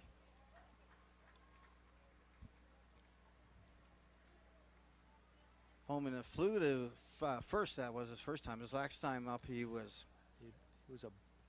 a push bunt. Yeah. Yep. This one's hit the left field and given a run as Goman makes the catch.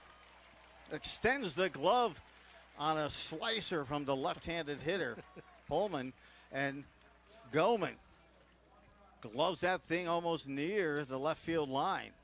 Good coverage, good tracking on that ball, and the Huskies have some work to do, as it is now Chanhassen that has put up another run, and they lead 7-0 as we go to the bottom of the 5th.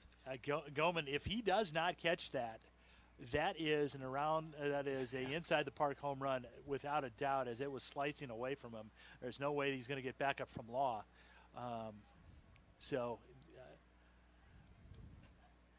There we go, and the Huskies have 9 outs.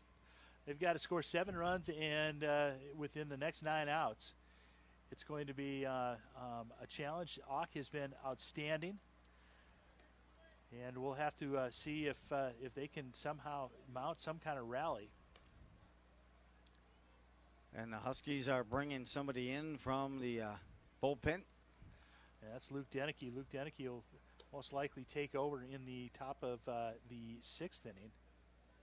Meanwhile, coming back out for his 5th inning of work is Ock. He plays shortstop and pitches, and today he has done the pitching battle well. He has number of strikeouts and walks. What is that for Ock? Ock right now has 5 strikeouts, and he's only walked 2, and he's hit 1 batter. Huskies really had a golden opportunity in that 4th inning with the 2 runners reaching. He looked like he was struggling with his finger. Both hitters took a lot of pitches.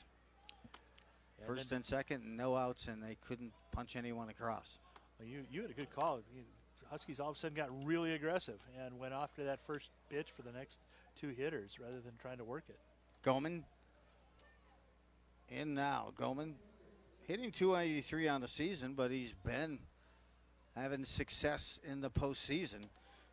1 ball, there's a strike called now. 1 ball, 1 strike to Goman. Goman, a member, along with Law, of the boys state high school championship team. He's hitting the postseason at 6 for 10.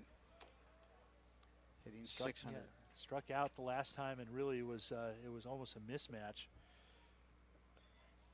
I'll tell you, when Hawk is throwing, he is in command, and I'll tell you, he has good stuff. There's a nice pitch, dead red, down the middle. 2 balls, 2 strikes. He gets them kind of leaning over a little bit on the outside part of that plate. And then he'll either come into that fastball in on the hands or just smoke it dead red. 2 balls, 2 strikes to Goman. Stays alive, gives it a grip and a rip, and fouls it straight back. And Goman's been a good leader as far as getting on base. He's got 12 hits and 12 RBIs on the season. He's a run producer. He needs to get on base right now, though. Plus, he made that nice play in left field. Yeah. He should lead off, and he does with a strikeout, his second of the game. And I'll tell you, he's just looked like right now Hawk is overpowering the Huskies. Strikeout number 6. Yeah, I know the Huskies are trying to get some juice, some momentum somehow, and each time they you feel like they might be a little ahead on a bat to have some kind of advantage. Hawk just shuts them down. He's throwing a no-hitter right now, and no errors at all by Chanhassen. Last I checked in the Eliza Booker record, there's no 6-run home run. But just to get it going 1 run at a time or 1 at bat at a time, and there's a first pitch strike to Deutschel. Deutschel came in hitting .294 on the season, at .300 in the postseason. His second at bat here came inside there. Deutschel grounded out to the shortstop in the 3rd inning.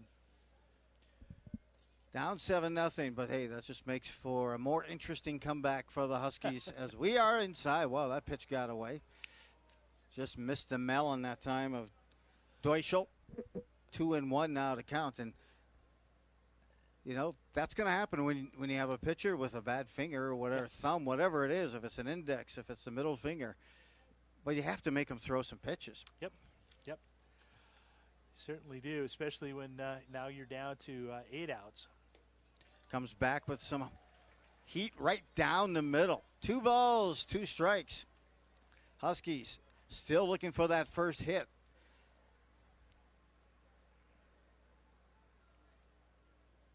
We are in the 5th, 1 run added by a storm of Chanhassen in that 5th inning and have the 7-0 lead. Bottom of the 5th, 1 out, 2 balls, 2 strike. Deutschel just looked at strike 3, and the Huskies go down. Second consecutive strikeout, now strikeout number 7 on the night. The last time I think I saw a pitcher throw like this, it might have been Max Meyer for Woodbury, who was pitching against Champlain Park, and Max Meyer was a first-round pick by Miami, who I thought was going to be up by now this season. They thought he would be, but he pitched for the Gophers, did an excellent job. Eckes steps in.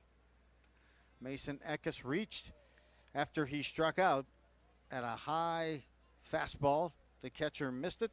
Johnson couldn't throw out Eckes at first, but then the next pitch, it was Eckes who was caught off of first on a missed bunt by Kelly. Strike right there, right where you needed. 1 ball, 1 strike. Eckes came in. He's hitting now 2 for 7 in the postseason. Had the team's lone RBI. And a 2-0 win over Blaine on last Tuesday. There's a ground ball hit the first. Looks like the Huskies, they will be retired. 3 up, 3 down for Andover in the bottom of the 5th. And they trail 7-0 as it's going to be Chanhassen coming to hit in the top half of the 6th. That was, he seems like after he walked those 2, Hawk has gotten to find a second gear. That's 3 strikeouts and 6 sent down in a row by Hawk. And with the exception of Myers' fly out, nothing out of the infield either. And you got to find a way to get him. I call it, he's kind of in that country club casual approach. He doesn't really have to work. But they had him working with the runners on first and second, again, in that previous inning. But they helped him out. So And pitching now for the Huskies, Jim, we have a change. Yes, we do. It's Luke Denke, the sophomore, comes in. He's got a 1-1 record so far. He's 17 innings, 17 and a third innings, giving up 10 hits, 5 runs, 3 earned, an ERA of 1.23. He's walked 10. He struck out 16, so just about a strikeout per inning. Hey, on a positive note, I was going to say this. I was going to call out the girls lacrosse team. We took a tough loss today to Rosemount in girls lacrosse state tournament. Congratulations to that team. Wow, they were a fun team to watch, a lot of speed.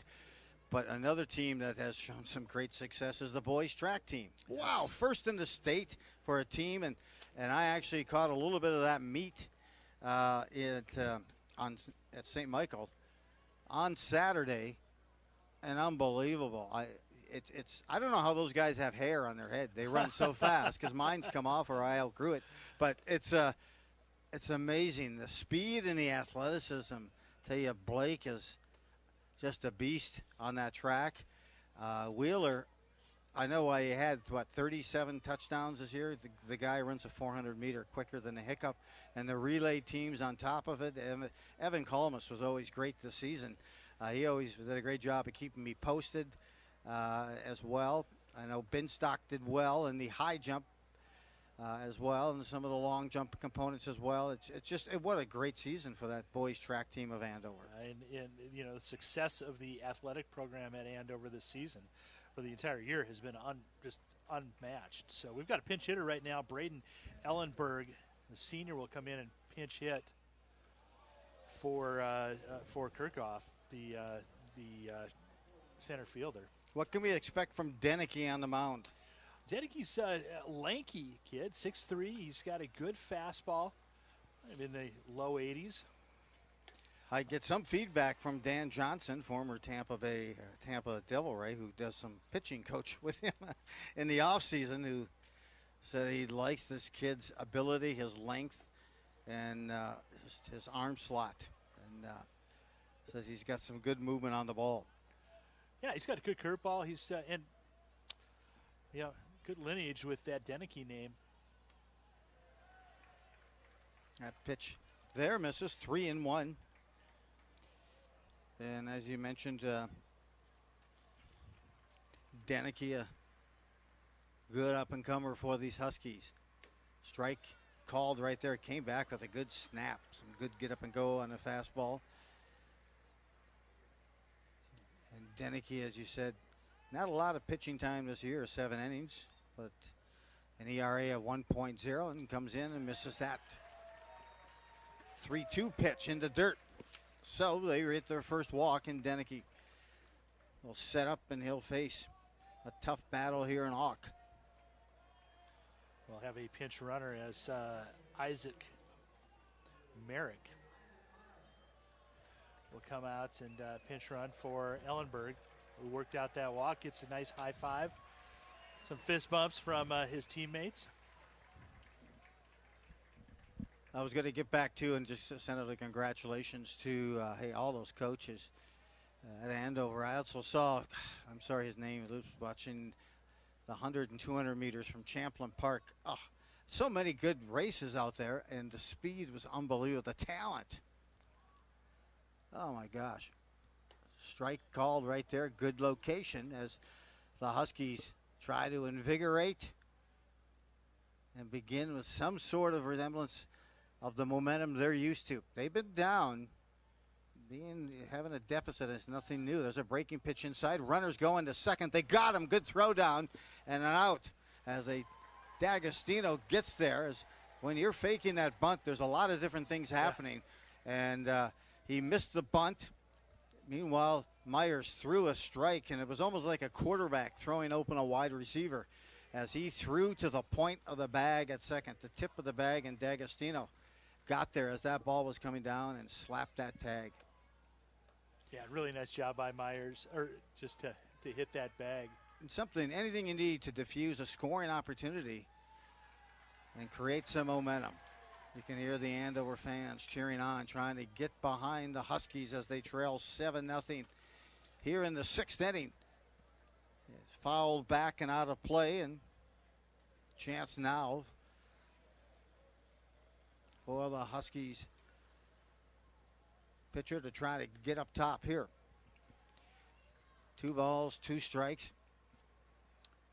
Out in the Storm bullpen is Josh Costello warming up, the senior. I wonder if he's coming in.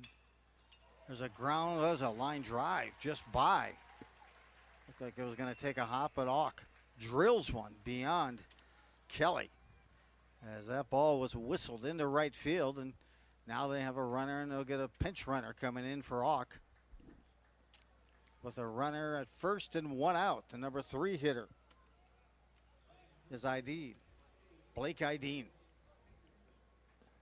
Yeah, the number 3 hitter, also number 3 on position, the first baseman, and number 3 on his back.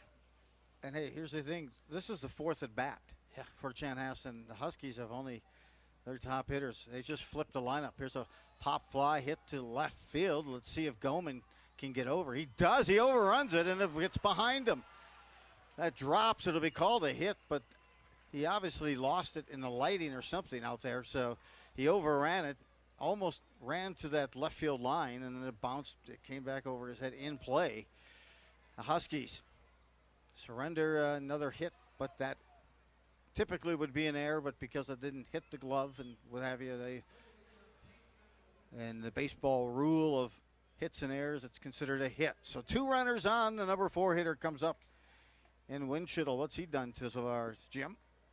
He is 0 for 2 so far. He's walked in the first inning, scored a run. He was out, or he was part of a fielder's choice that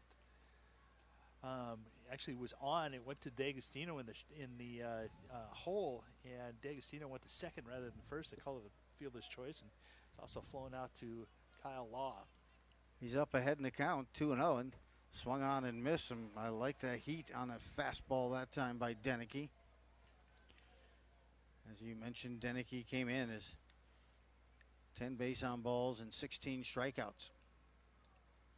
Comes inside, will not get that pitch.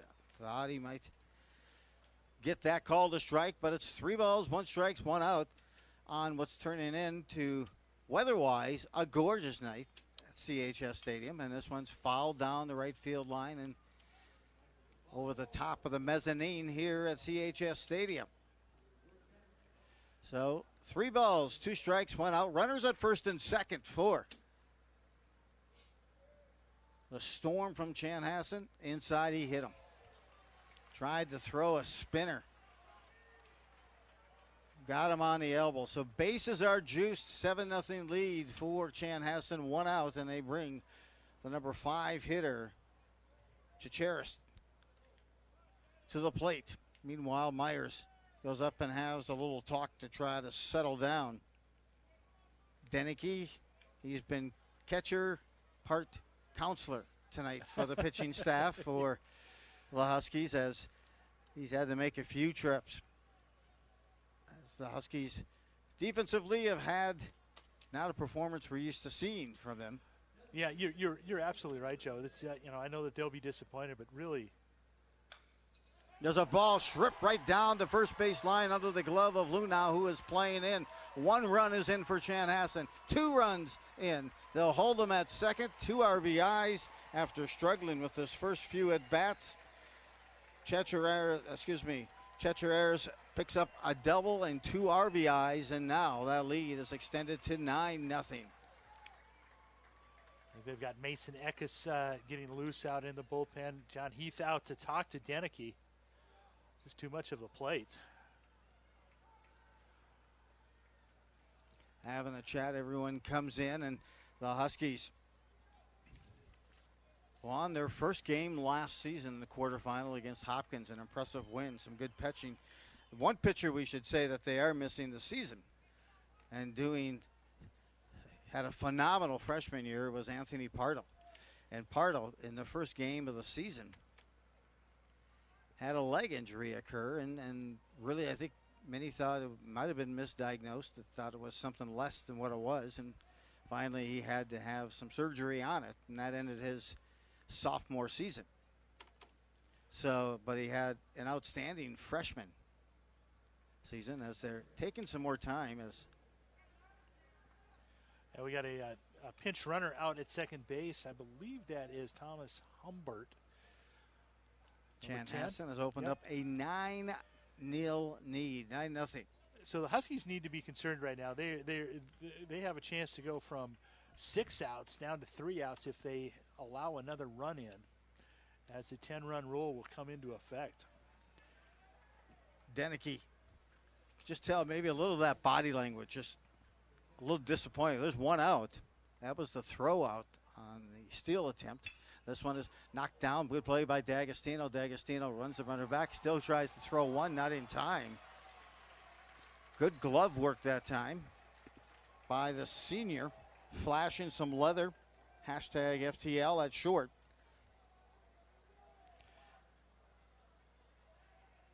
Looked close because he fielded it with the runners at second and third. Made the nice play. The runner was starting to come home, then got back. He was going to try to throw it to third, but Deschel also had to get back to the base first. So he couldn't go immediately back to third, then look over the first, made the throw, but that was not in time. So bases juiced again here for Chanhassen. And up will come a man who's been trending, and that's Lang. Lang, he's been a monster tonight. A double, triple, 2 balls, just rockets. That time, Deneke throws behind the hitter, and that's the 10th run. He hit the hitter. He hit Lang on the backside. I'd say the backside of the rump, but there's only one side of the rump. And so he walks him, second hit batsman here of this inning. And the Huskies, are they going to bring in a change? They are now down 10-0. The Huskies offensively looking to pick up their first hit, Jim, of this game. Yeah. And, boy, they've just not the performance that they were hoping for. Chanhassen has come back, and Josh Ock has absolutely been a difference maker on the hill. Really solid, and we talked about before. He just throws hard, something the Huskies haven't seen lately. And we're going to get another pinch hitter right now. We're going to get Josh Costello, who's been out in the bullpen. He had to sprint in to be able to hit. Meanwhile, just a quick recap of the quarterfinals here. This is the last quarterfinal game in this Class 4A. Farmington was a winner earlier today, 3-2. They defeated Park. Meanwhile, St. Louis Park took the loss against Maple Grove. They put up a 5-2 win. And then just before this game, Stillwater, a 6-5 win over Sartell. First pitch there is called a ball. Bases loaded. It's a 10-0 lead. Chanhassen pops this one down the first base line. No one's going to be able to reach that because it's about 10 rows into the seats here at CHS Stadium. Taylor, our producer, may have been able to flag that one down, but you know what? He didn't look like he was ready to get after that ball, ready to hunt. 1 ball, 1 strike, 1 out. Inside, that ball looked like it was going to hit him. Yeah, that one, how he fouled that off, it was more of a protection swing. So, yeah, basically, like you said, bases loaded. Huskies, if they have any chance of making a comeback, they've got to get out of this inning. Costello, the hitter, swung on, nubs it right back to Deneke, and they will call it foul. It looks like foul, but I will say this. I've not seen a game with so many of those nubbers by a hitter than what I've seen from Chanhassen. I think they've had like 4 or 5 of those, and they've dropped into some pretty strategic locations. Third baseman Deschel's been busy making most of those plays. This one comes in and tight again. Boy, he's coming really in. And it's fouled straight back. That made it over the net. The gatekeeper for the press box had to kind of jump out of the way. You know, I'm disappointed. I had my head down just as he fouled. That one in on him, too. A nubber again. They're going to go at home. And makes the play, gets him. Good play, good stretch by Myers, and Deschel throws a laser. And it has to be a nice glove save also made there by the catcher, Myers. That's a really difficult play to make by both. Deschel runs in, and he's got to be able to turn his body to be able to throw it. And Myers, at first base, you can use the side of the bag to push off and still stretch. The home plate, you don't have that. You've got to kind of ballerina it, and he did a nice job with that. So 2 outs, still bases juiced for the Huskies. You're always protecting the catchers. It's the most important position on the field. It's the first time I've ever heard a catcher referred to as like a ballerina. So there's a nice curveball by Deneke, up 0-2 in the count. 2 strikes, 2 outs. Huskies down by 10. Shocking so far here. Bottom half of the 6th inning, they've put up another 3 spots. In fact, they have done that 3 times this evening. They put up the Chanhassen 3 in the 1st inning, 3 in the 4th, and now 3 in the bottom of the 6th. Stepping off here is Deneke. 2 outs, 0-2 count. This is the number 9 hitter, Pullman.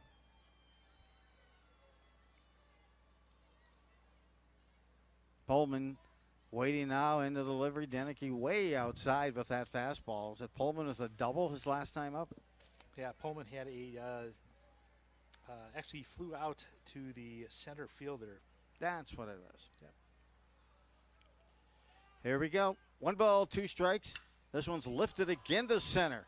Law looks like he has that track moving back, moving farther back, and it's over his head. That wind is playing a pull over the head of Law, and 2 more runs. No, 3 will occur because this turns into a triple as that ball traveled all the way to the track, and the Huskies now trail 13-0.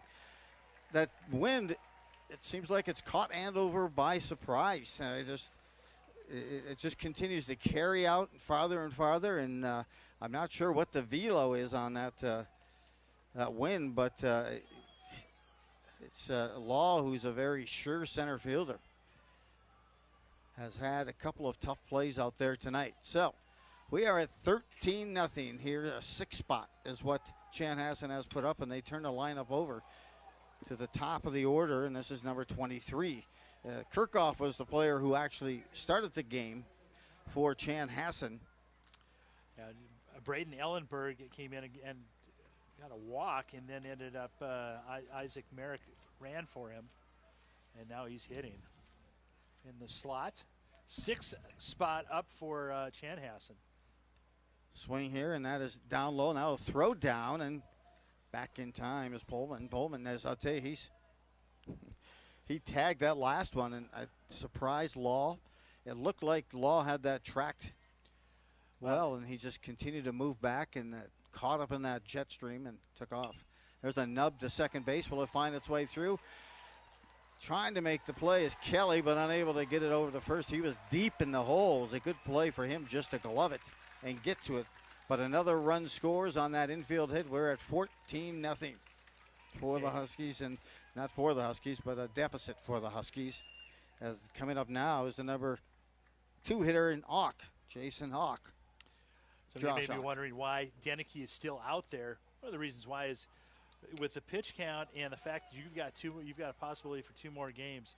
You just got to leave him out there and let him figure out how to get out. No matter what, you've got a chance to take home a consolation if you don't win this game. Foul off. Hawk now at 1-1 in the count. Came in Chanhassen with a record of 16-9 on the season. But keep in mind, they were 4th in the conference, 4th to Chaska, who, as I mentioned, ranked like number 4th in the state most of the season.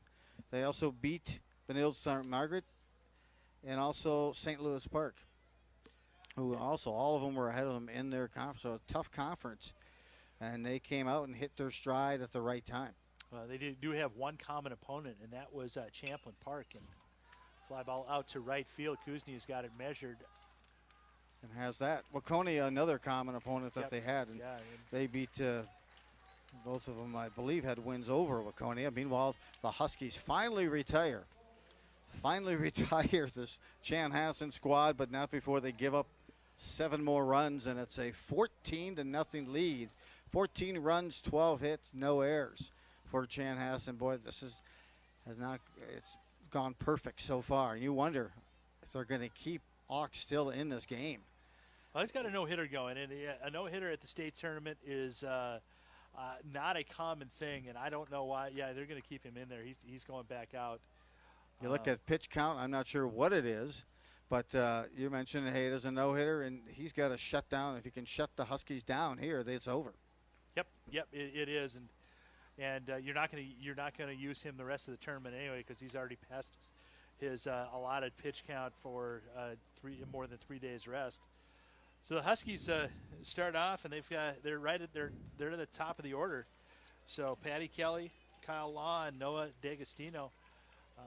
And if you're rooting for the Huskies, I would absolutely get your rally caps on because this is when we need it. Well, you look at Auk, who just had his at bat also. They're now at their 5th time through, whereas the Huskies in their top of the lineup now just getting their 3rd at bat late in the game here. Yeah. And Chanhassen did a good job of kind of seeing some pitches, waiting it through. And Novak had to throw a lot of pitches in those first 4 innings anyway. He went 5, I believe. 5 complete. But meanwhile, now let's see what Patty Kelly can do. He's 0 for 2 so far tonight with a couple of strikeouts. And as I mentioned, he's, not had the best in terms of postseason play. Came in hitting 1 for 11, now 1 for 13 in postseason play. That one's rifled down the third baseline. He tried a bunt. Second time up, but he tried the drag bunt, and I think Eckes was on first. He thought he was going to be able to get a piece of that. He didn't, and that caught Eckes in between land. Beautiful bender. So he struck out twice looking on fastballs that were basically right down the middle of the plate. Let's see if Auk tries to finish him off with another fastball. Hit down the third, long throw in time to get Kelly by a couple of steps. Nice play, good hands. And that's out number 1. I always say, when you can make those plays around your ankles, that shows the difference as a fielder. Yep. And making that play. Well done at third for Chanhassen. Looks like we got another issue with a hand. And at this point of the game, I'm not so sure they're going to be as patient and say, let's you got 2 outs away from ending this game. The Huskies need to come up with 5 runs to extend this game. And I know there's a nice thing of a no-hitter, but as a coach, why risk the injury getting worse when you're going to advance to the semifinals? And this is your starting shortstop, too. And that, like you said, a no-hitter is great, but you want your starting shortstop to not have, issues going into that. So correct, and I think right now you're going to see they're going to try to keep him in. Yep. And if anything for Andover, it's got to be a point where you got to say, okay, well, let's break this thing up now. Yeah. Let's get some rally going. Let's make them pay, even though there's 2 outs. 1 out. You're 2 outs away from ending the game. It's got to start someplace. And who better than with Law? Law's been hit his first time up by Auk and then walked his second time. So Southern Miss is where Josh Auk is going to be going next or in 2 years.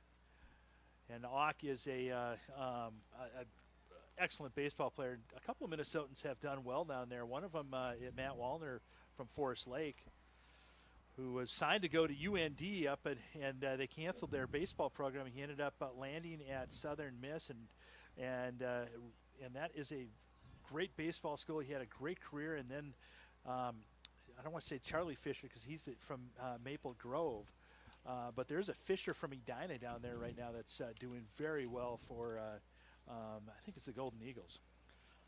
Certainly Chanhassen has a history, too, of some players with success. One that went to North Dakota State where Kyle Law will be going is Carson Hake. You had Chase Ideen also, Minnesota Duluth. Thomas Thompson to St. Cloud State, also University of Alabama Birmingham. Jordan Bonk. So, certainly a lot of success coming out of that program. So we have the Huskies taking a look here, trying to need that rally. Now, if they are unable to get this rally closed up. As I mentioned, this is the final game of the quarterfinals here at CHS Stadium. If they're unable to convert, then they would play in consolation game. Yeah, Parade Stadium tomorrow. And I think they'll play 2 games if they win. Here they go. Kyle Lau dialing it up here and getting the rally. He's the right guy to get it going, and they certainly did that in the 4th inning. They had things going in that right direction with the first 2 runners to reach, but then quickly diffused. Fakes the bunt. See, I like that. And why wouldn't anybody else? I know he's got that no hit going, but at least just something different, for goodness sakes. That's the first since Kelly tried his missed bunt, his time up. Just a different look. Yep. Now he'll be sitting on a dead red fastball here and trying to put a charge into it. And he's somebody. I mean, I mentioned the accolades. Named to the first team All-State at center field earlier today in this section play. He's hitting .615 on the season, .481. He's a guy that doesn't want to get up there and bunt, but he at least has that mindset to understand, hey, let's give him something different to look at and maybe change that comfort levels of the behavior. He's a second Mr. Baseball finalist. First was Brett Stonk back in 2012. The lefty that went to Bradley, but pretty impressive that he's he's one of the best in the state. Honestly, one of the best in the state, and a lot to hang his hat on, and certainly the best hitter the Huskies have ever had. Oh, absolutely. So Law reaches on the walk. D'Agostino looks at a first strike pitch, but that's fine. That's what I'm saying with Law. You're seeing that. We talked a little bit about it, Jim, how teams maybe want to try to force him to chase it instead of throwing it down the middle. And he's a team player, so he'll take that walk instead of trying to chase for that big hit. Now this one's lifted by D'Agostino straight up in the infield. Calling off, first base has it. And now that's 2 outs. 1 out away for the Huskies from their first defeat in 19 games. It's a 14-0 lead for Chanhassen as they are down to their final out, and up steps Logan Myers. D'Agostino goes down after his previous at-bat, which he reached on a walk. So, Huskies need this to stay alive. The senior catcher, Logan Myers, steps in. .271 hitter on the season. Jim, what's his portfolio at the plate on the night? Yeah, so far he's unassisted to first base, and then after 2 walks, he took that first pitch and drove it out to center field, and it was caught by the center fielder as Kirchhoff was able to corral it. That's right, and so now it's a chance down to their final strike and a no-hitter attempt here. Coming the way of Auk. 0-2 delivery, comes inside and hit for the 9th time this season. You'll have to change that's that. That's pretty fitting. That's honestly, that's pretty fitting for Logan Myers to get hit by a pitch. Yes, 9th time this season. Again, the tattoo's got to be lasered off and redone. So now it's runners at first and second, and up steps Lunau. So Tyler Lunau coming in. He's been a machine in the playoffs. Has a .333 average on the season. He walked his first time up. And he was out in that second at bat, but meanwhile on the season, 19 RBIs. Getting his 70th at bat of the season and just the 5 strikeouts. So up ahead in the account now is Auk. Auk still firing on all cylinders here in the 6th, looking for not only the shutout, but the no-hit against the horsepower team of the Huskies. This one's lifted to right. Having it, got it, and it's a no-hit 14-0 shutout win for Chanhassen over the Andover Huskies. And that snaps an 18-game win streak, and I am shocked by this defeat and shocked by the 14-0, Jim. Yeah, it's not the way the Huskies had scripted this out at all. Right from the start, Josh Novak had a tough time figuring out where the plate was, and the Huskies just did not feel the way they have in the past. Did not hit that stride. No, they did not get into a flow or a cadence. Nope. And Josh Ock was sensational. 8 strikeouts, complete game, 6 innings, no hitter. Tonight the better team won. But in no means does that mean that the Huskies did not have just a real magical season, and they've got a chance to still get that consolation prize. Okay, they'll get at it tomorrow at Parade Stadium, but for tonight, it's going to hurt the Huskies as they snap an 18-game winning streak, and it's a 14-0 win for Chanhassen over the Andover Huskies. CHS Stadium here in St. Paul in the quarterfinals of 2022. Joe Rulin along with Jim Childs, thank you for this QCTV and audio-only presentation. Thank you, everyone, for joining us, and the staff and the support as well with the team with QCTV. Have yourself a major evening at a minor league price.